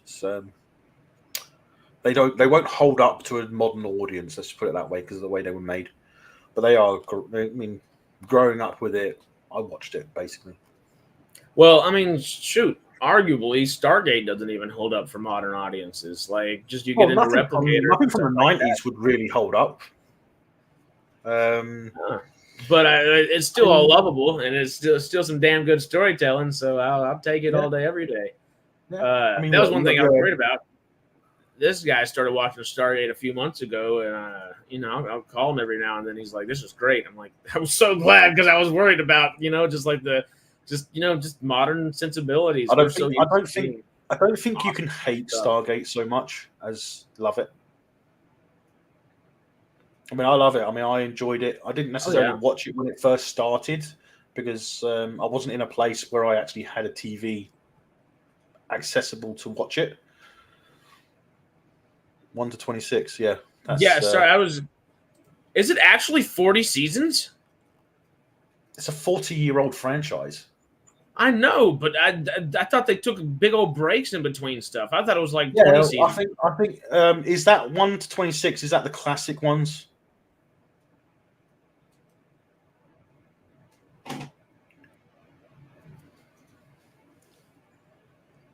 Would 27 through 40 be all the who's? Well, let's just say there are are 40 as of I think as of Tutti. There's 40. I think I did do a thumbnail for a Doctor Who video, which had 40 seasons. So with Tutti, it's now 40 seasons. Yeah, it says 26 seasons between 63 and 89, and then I guess the next run would be the last 13. So with those 13, so BritBox only shows the classic, not the continuation or classic, not the continuation stroke reboot. Would these be all the Russell T Davies stuff? Not all of them, no. Russell T Davies didn't do as much in the 2002 from the 2005 onwards, to be honest. He did work on season 1. I think he also worked on season 2, if I remember correctly. But then he did some episodes here and there, because he wasn't the showrunner for the whole time with the reboots. Yeah, 63 to 89. So yeah, that's the classic era. Good God, that's a lot. A long running, and the thing is that the classic era, each episode was broken down into like 15 to 20 minutes each part. Each episode was actually broken down into multiple parts, 4 to 5 parts. Is it all 22 episodes, 40 minutes a pop? No. I think they're like hour long episodes. They were usually broken down into 15 minutes, I think, to start with. So each one had like 4 parts. To leading up to, I think that was the first few seasons. I think it went on to full episodes later on, which were about 40 minutes. I think, I can't remember. It's a long time ago since I watched them. Interesting. Okay. Well. The BBC are actually working. Supposedly, they're working on colorizing the black and white ones now. Oh, that'd be fun. So, yeah, some of them are available, but there are some episodes where they've lost the video footage, but they've got the audio, because obviously they were filmed on separate film. And with the ones with the audio, they actually are animating them. So, yeah. So they're making entire animated episodes from the original audio footage. That's kind of fun, though. Yeah. Well, the audio recordings, I should say. Yeah. Huh. All right. Well, okay. I'm gonna have to hop out of here in just a second, but I'm bringing that back to Star Wars just to end it off real quick because I had one more thought. I like the Favreau and the Tony Gilroy thought. This one would be the one that would ruffle a bunch of feathers, though, and it would be like people that would consider themselves some of the most hardcore Star Wars people that it would ruffle feathers for, but it would totally be the right thing for Lucasfilm as a company as well, if they didn't do Favreau and Gilroy. Do John and Tony Gilroy, or not John Gilroy? It's Dan Gilroy's the other one. Dan Gilroy. They do Dan and Tony Gilroy, and John Gilroy would probably come on as producer for a whole bunch of stuff. But the Gilroy brothers, they're geniuses. I don't know. I mean, it all depends. I mean, the drawback is, I mean, we're talking about Star Wars here, and it's been such a letdown that we won't be able to know anything because we thought that some of the directors that were coming in to do the stuff we've seen, we thought, oh, they might do a good job. But have they done a good job? Have they hell? Right? So there's too much disappointment in the franchise for anyone to come in and say, oh, we're going to do this, we're going to improve it, we're going to bring it back to the way it was. It's like, all we're going to do now is just go, yeah, we'll wait until we see it. Well, exactly. I think we need visual evidence to show that you're going to make the right changes. Well, that's why I think the Gilroys would be perfect in that. They wouldn't be so, let's announce 5 projects and do a big slate. They're going to announce one thing, do the one thing, tell you how good it is, make sure it's a damn good story, get it out there, and then say, hey, what do you want next, you know? And that's what we need. I want them to take a step back. I want them to slow down on the shows, slow down on talking about what movies they want to make. I want them to step back. I want them to look at what they've done and look at what and listen to what people like us are saying. Because we're telling them that you've messed up and we're telling you how you've messed up and we're telling you that this is what you need to do to fix it. Because we as fans know what they need to do. It needs to go. They need to take a step back. They need to look at it. They need to listen to us and they need to reimagine what they're doing. They need to reimagine it and get it on paper and then consider this. How much does it cost to make an animated show? One season. Not nearly as much as live action of any variation. So it's not going to cost $180 million to make an animated show. Nope. Make more animated TV shows. You're not going to make money off of shows. You're not renting them out. You're not renting them out to Amazon. You're not renting them out to Netflix. If you want to make money from them, that's what you got to do. So you need to start making shows. If you want to make money, make the show. Don't put it on Disney Plus. Put it on Amazon. Put it on Netflix because they will pay for it, right? And that goes towards the production of the shows or of the movies, like it used to. Well, they can totally say, like, it premieres on Netflix. Let's just use Netflix as an example. Yeah, premiere on Netflix, premiere on Amazon Prime. Well, yeah, it just for an example, it can totally be that and then say it premieres on there for 90 days or it premieres on there for 6 months. And then it will forever be over there, sure, but it will also be on Disney Plus after this grace period. So then you kind of have both. After it's been on Amazon or after it's been on Netflix, it stays on there for a period of 6 months, maybe a year, whatever. People are going to watch it. They'll earn money over that 6 month to 12-month period. And after that, don't renew the contract for the streaming rights. Put it on Disney Plus under Star Wars banner. So you make money over a year's period, but you'll make more money because they're going to pay more for the next season. So you're saying they should focus on the business aspect of show business? Huh? You said they should focus on the business aspect of show business. Yes.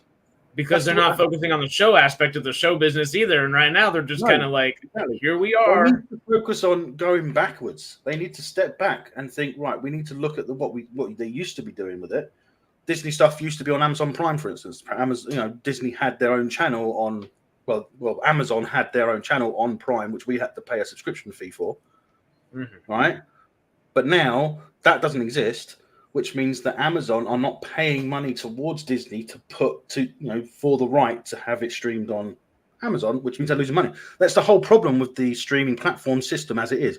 Paramount, they're screwed, right? Because they made so much stuff, but they didn't make any money from it. That's the problem. And it's the same with Disney Plus. They're losing money hands and foot because, one, they're making trash movies that no one wants to see, no one's going to see, and they're not seeing themselves as the problem. They're seeing everyone else as the problem. So they need to stop with the.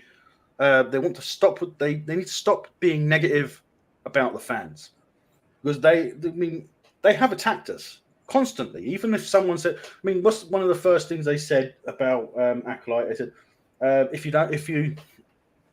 you don't like it, it's not made for you, right? It's Star Wars. It's meant to be made for us, right? It's meant to be made to draw an audience. But the only thing you're doing by saying it's not made for you is pushing an audience away. I won't tell you what they say when other things they say because they do say something racist and fucking. Well, it gets so bad. Like we've said a million times, Star Wars.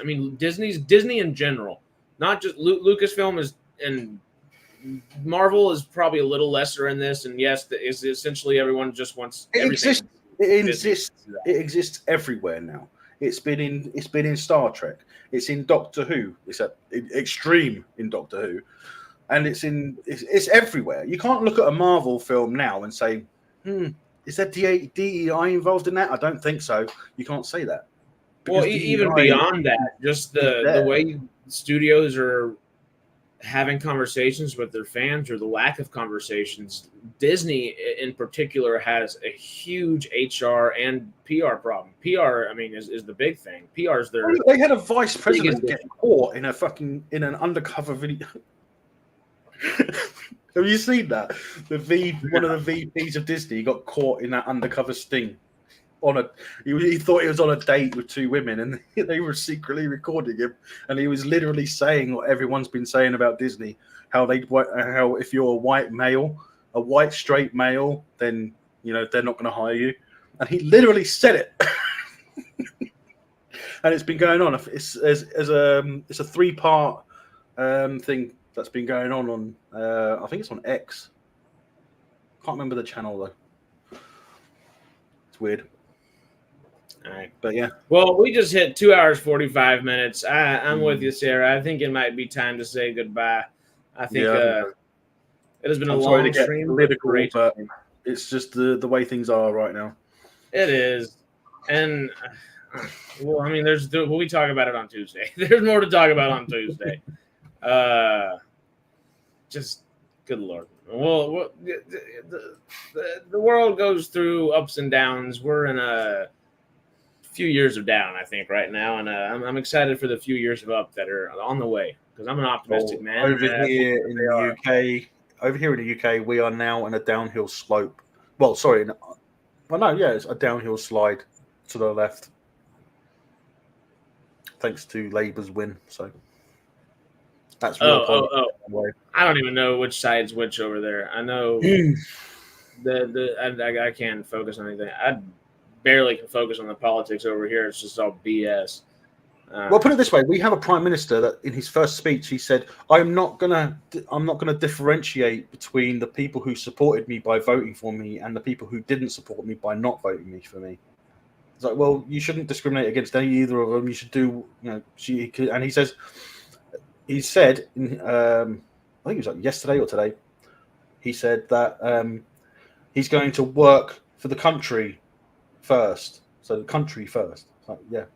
Most governments would probably say people first, country second. It's like, yeah, you can see the way this is going. You can see the way it's going.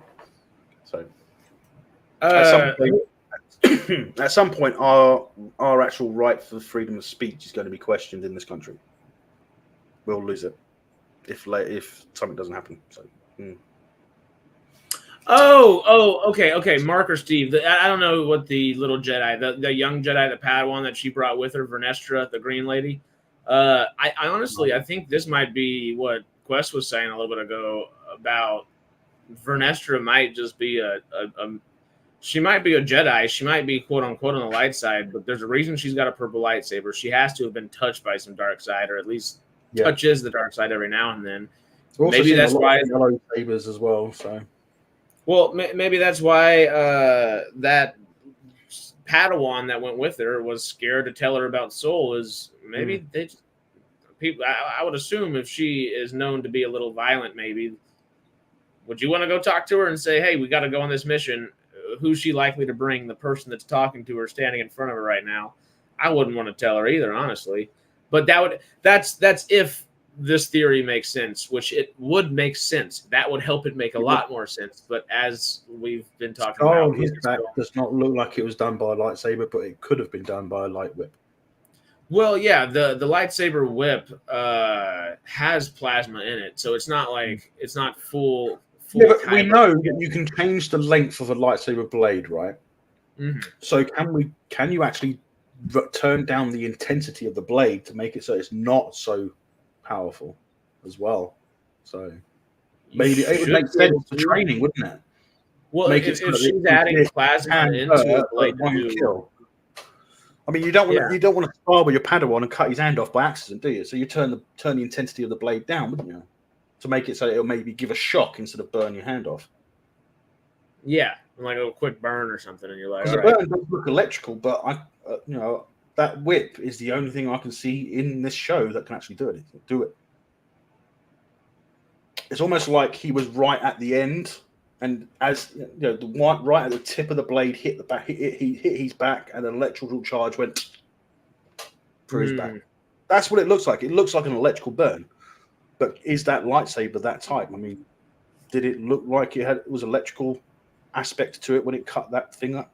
Because it kind of looked weird when it came flying at this, cut through that thing. And that little bug, yeah. Did it spark? I can't remember. It maybe not. Yeah, it kind of actually did look like it sparked because I guess it cauterizes the bug at the same time, so there are little sparks that fly off of it. Yeah, that would make sense. It's a theory that makes sense. Anyway. It would make sense. I think Soul and Vernestra being your more evil ones would also make sense because also Vernestra is technically not that old. I think he's dead. Never mind. Missed answer due to another ad. Oh shoot.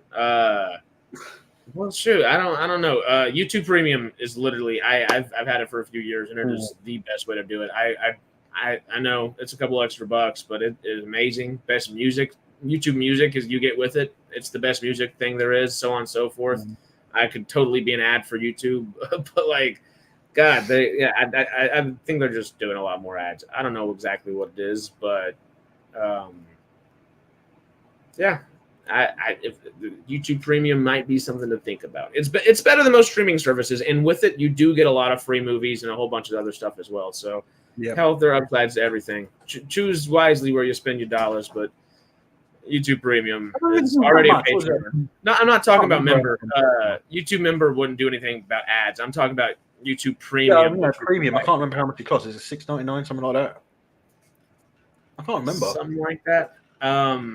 It used to be $6.99. I'm sure it did. Yeah, I'm on a family plan now, though.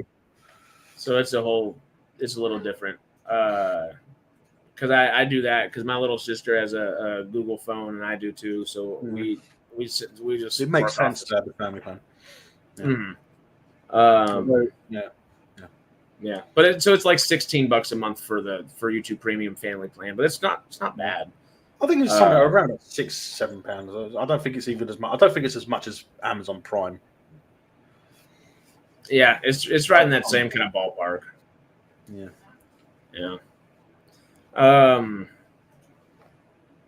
But yeah, light whips, everything. We'll be talking about those on Tuesday. It's going to be hopefully a good episode. Do we believe and do we expect it to be? No. No, it's the Acolyte. Exactly. What has been good about the Acolyte so far? Nothing. Well, one episode, a lot of only action. Thing that was good about Acolyte was Jackie, and she's not in it anymore. So doing so cool. She was the last episode. She was doing the best stuff. Like Soul was doing a bunch of cool lightsaber combat. Yes, Jecki was doing cooler lightsaber combat, and I was like, if anyone's gonna do it, it's gonna be Daphne Keane. It's gonna be X-23 freaking. Well, the training was fresh in her mind because she was literally training with it like in the last episode before that. So. Oh yeah, that and then she's in her been doing His Dark Materials, which is action centric. It's not action heavy per se, but it's action centric. So she's in the right motions, She seemed to be the most Jedi character as well, in my opinion. Yord seemed like the golden retriever Obi-Wan. Everybody else seems either pissy or screwy or traumatized, and I guess that's just that. Sure, people are like that way. There's a lot of different types of people. Or more concerned with steaming their robes. Yeah, where the generic, like the visualization of a Jedi and what they're about.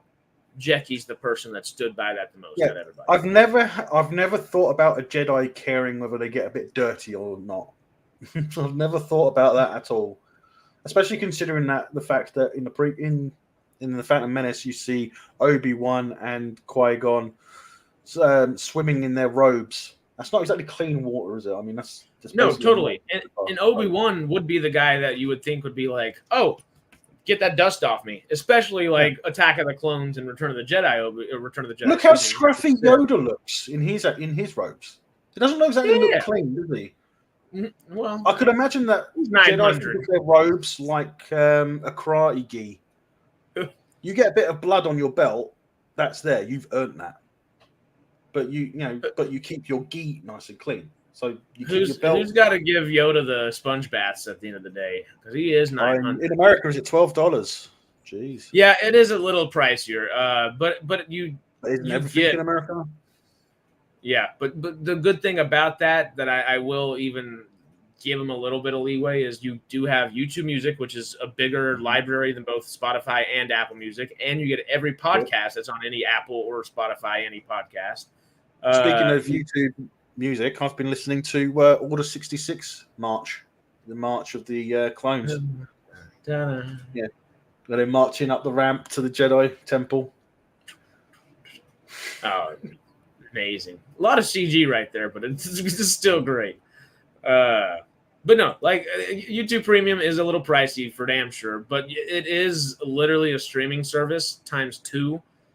Well, it's like Amazon, isn't it? I mean, you get Amazon Prime Video as kind of an add-on, not an add-on. It's part of the Prime service.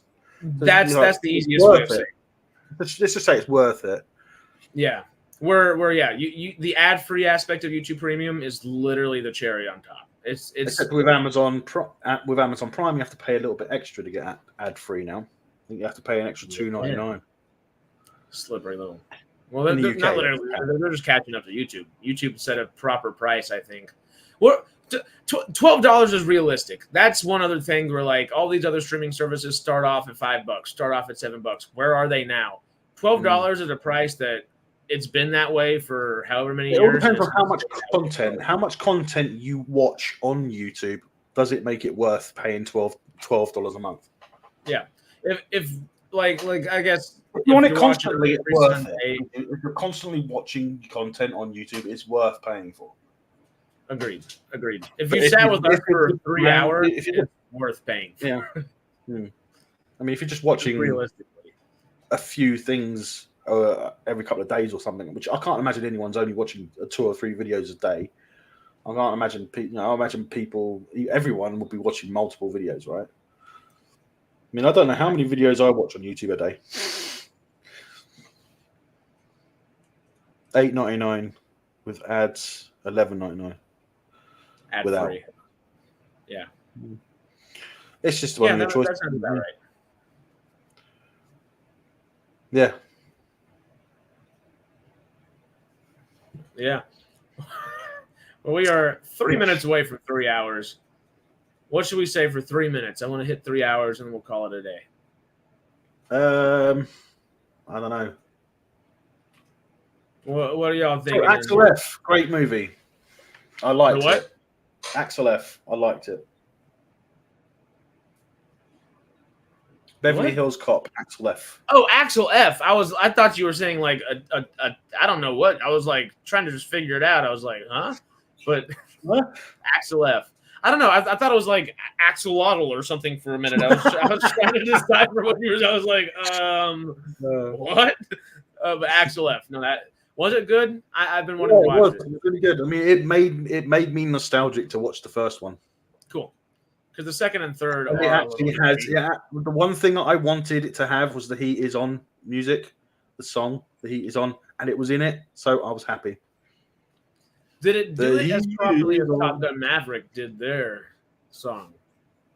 Yeah, well, they did an updated version, but it was kind of the same. Kind of, I think it is an updated version. It does sound a little different, but it's the same song. Star Wars theme song. What should we do for 3 minutes? Hum the Star Wars theme song. Yeah, no, I want to watch Axel F. I did you see Bad Boys Ride or Die? Not Ride or Die, whatever the hell the new one is. I watched the first 3 of them, and I was like, yeah, these are just getting worse and worse and worse. Every time it came out, it was worse. I think the last 2 are the second and third best.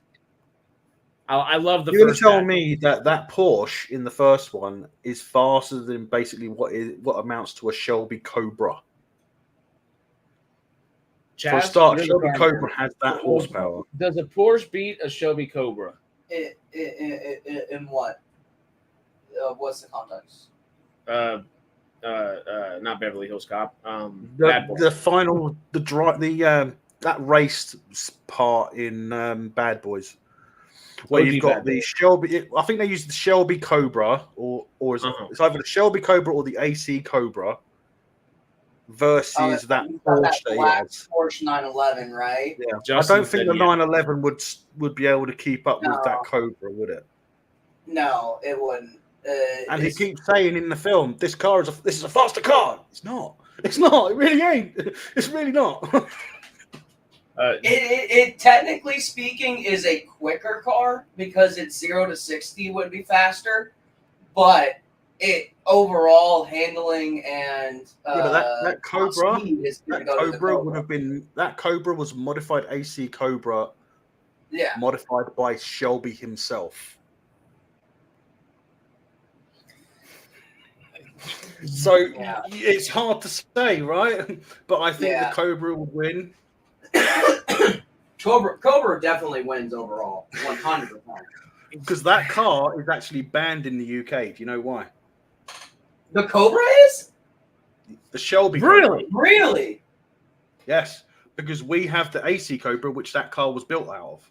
So we banned it because the only way you could have a Shelby Cobra in this country is if you take the Cobra badge off.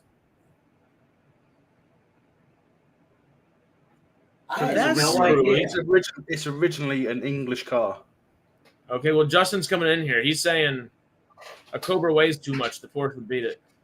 Like I said, it's quicker. It's quicker. It has the horsepower. 0 to 60. The Porsche will beat it on acceleration, but once it gets up to speed, the Cobra will. It would win a quarter mile, but not a mile. No. Hey, and you know the best way to live life? Quarter mile at a time. That's my Fast and Furious. Unless you're in a Dodge Charger that does a wheelie, then you do a quarter mile, then see the rest of your life as you're flying through the air. Yes. After the train hits you. A quarter mile at a time until you're either dead or you get far enough in your franchise where you actually are just in airplanes for the rest of the time now. And that's where they're at. You know, I prefer the term "burn rubber, not your soul," man. Go rub it up your soul. No, burn rubber, not your soul. Oh, burn rubber, not your soul. Go rub it up your soul. I'm going to use that one too, though. But burn rubber up your soul is good. Or ride or die. Justin, do we need a quick debate on this? Justin's saying that I promise you guys, it's not going to beat it. The Shelby's not beating the Porsche. I reckon it will. Shelby has more horsepower. It has, and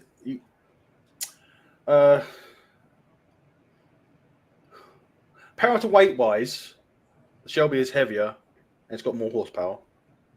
The Porsche is lighter, but at the same time, a Porsche 911 is not really one of the faster cars. There are a lot of cars that are heavier that beat that car. Top Gear's proved it. Top Gear's proved it in the past. Yeah, Justin's saying Cobra's his favorite car, but it just not fucking with 911. The 911. 911's rubbish anyway. 911's a Beetle on steroids. Yeah, you've seen The Dictator, haven't you? The Sacha Baron Cohen movie. I have, yeah. Do you remember one of the best scenes, one of the funniest scenes in the past 20 frickin' years was in The Dictator when him and his buddy, who's just made it to the U.S. or that he's catching up with that's been living in the U.S., they go hop in the helicopter to take the tour of New York City throughout the sky. And then the two older couple, they're just sitting right across the little helicopter, you know, just being quiet and timid.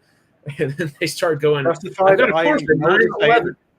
I know what you're saying, Justified. I know it's not the fastest car, but it is faster than a 911. I'm sorry. All right. Anyway, just that funny scene whenever they're like, "Your Porsche 911," and they're like, "Yes, 911." And they just scare the hell out of that older couple, and they get kicked out of the freaking helicopter. It's a great scene. Cobra's nowhere near the fastest. Yeah. But is it faster than a 911? We need. I don't know if that's in the SciTrek budget to get a Cobra and a Porsche 911 next to each other. I'm actually surprised that Top Gear or Grand Tour never did it. Yeah, that'd be a good one for Top Gear, especially Top Gear. They're two different classic cars. That could be why. I get Well, we are 3 minutes 5 seconds into this one. It's been a long stream, but a great stream. A lot of fun. A lot of good things talking about. I'm glad it stopped in. Yes, thank you. I'm glad you're doing well too. That you done spooked me for a couple of days there. Yeah, We've gone over the 3 minutes. My first video since my last, obviously, if that makes sense, was actually premiered sort of 10 minutes after. Well, it was premiered about 7 o'clock. So I'm Which back. Was about an hour ago. Yeah. Cool. So go check out Melvin over on Sci-Fi Quest, Sci-Fi Quest. I've got a Star Trek Prodigy Season 2 video coming out tomorrow as well. Sweet. So I'm back. I'm back, baby. Yeah. If you want to come see us talk a little Acolyte, a little Star Wars, and old Justin himself will be here to debate cars as well. We'll debate the whole Unfortunately, I won't be able to do a Tuesday night video or anything. So, all right, because I've got to try and sort myself out. Well, then we will see sleeping through the night, not sitting up and waiting. All right. Well, we'll see you soon afterwards then. Yep. Sunday, or if not before then. But Justin shall be there on Tuesday, so y'all come say howdy. Hopefully, we'll have Schmook. If we can get Nick back in, he's back home now, so hopefully that'll be good. Hope Acolyte keeps me awake this week. That is the damn truth. Yeah, sure.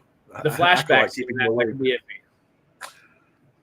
Acolyte will be like, I'm going to stay awake for the Acolyte. Has it been on yet? I'm so glad because I don't think I'm an actual narcoleptic, but I should probably be tested for narcolepsy because I can fall asleep anywhere at any time. Give me 20 seconds, I'm there. What you say on here? Have you liked Acolyte so far? No, I've liked elements of it, and I think I would have liked it as a movie. I think I actually would have really liked it as a movie, but there are a lot of the shows would be better as a movie. I think Kenobi, particularly Book of Boba Fett. Kenobi might have been a good trilogy, actually. Well, yeah, that's what it was written as. Warren Beatty had the whole trilogy, which would have been great. Reva would have made 1,000 times more sense. Would have been better for a lot of things. I reckon Rogue Squadron would have done a lot better than Acolyte as a series, or a movie.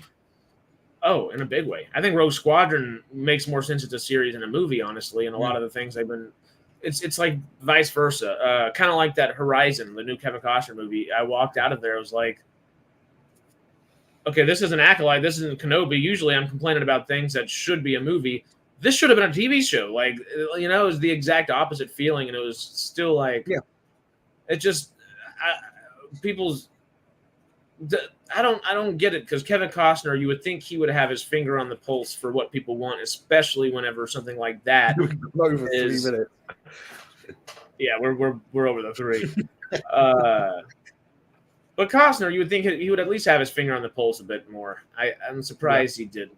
But after Waterworld and The Postman, which I do enjoy watching more than most general person. We have seen in the past what happens when he has full control and when he's got someone working with him. It's like a lot of people. They're great. They do great work when they've got someone there to keep an eye on them. But when they're left alone to do their thing, you get Zack Snyder stuff.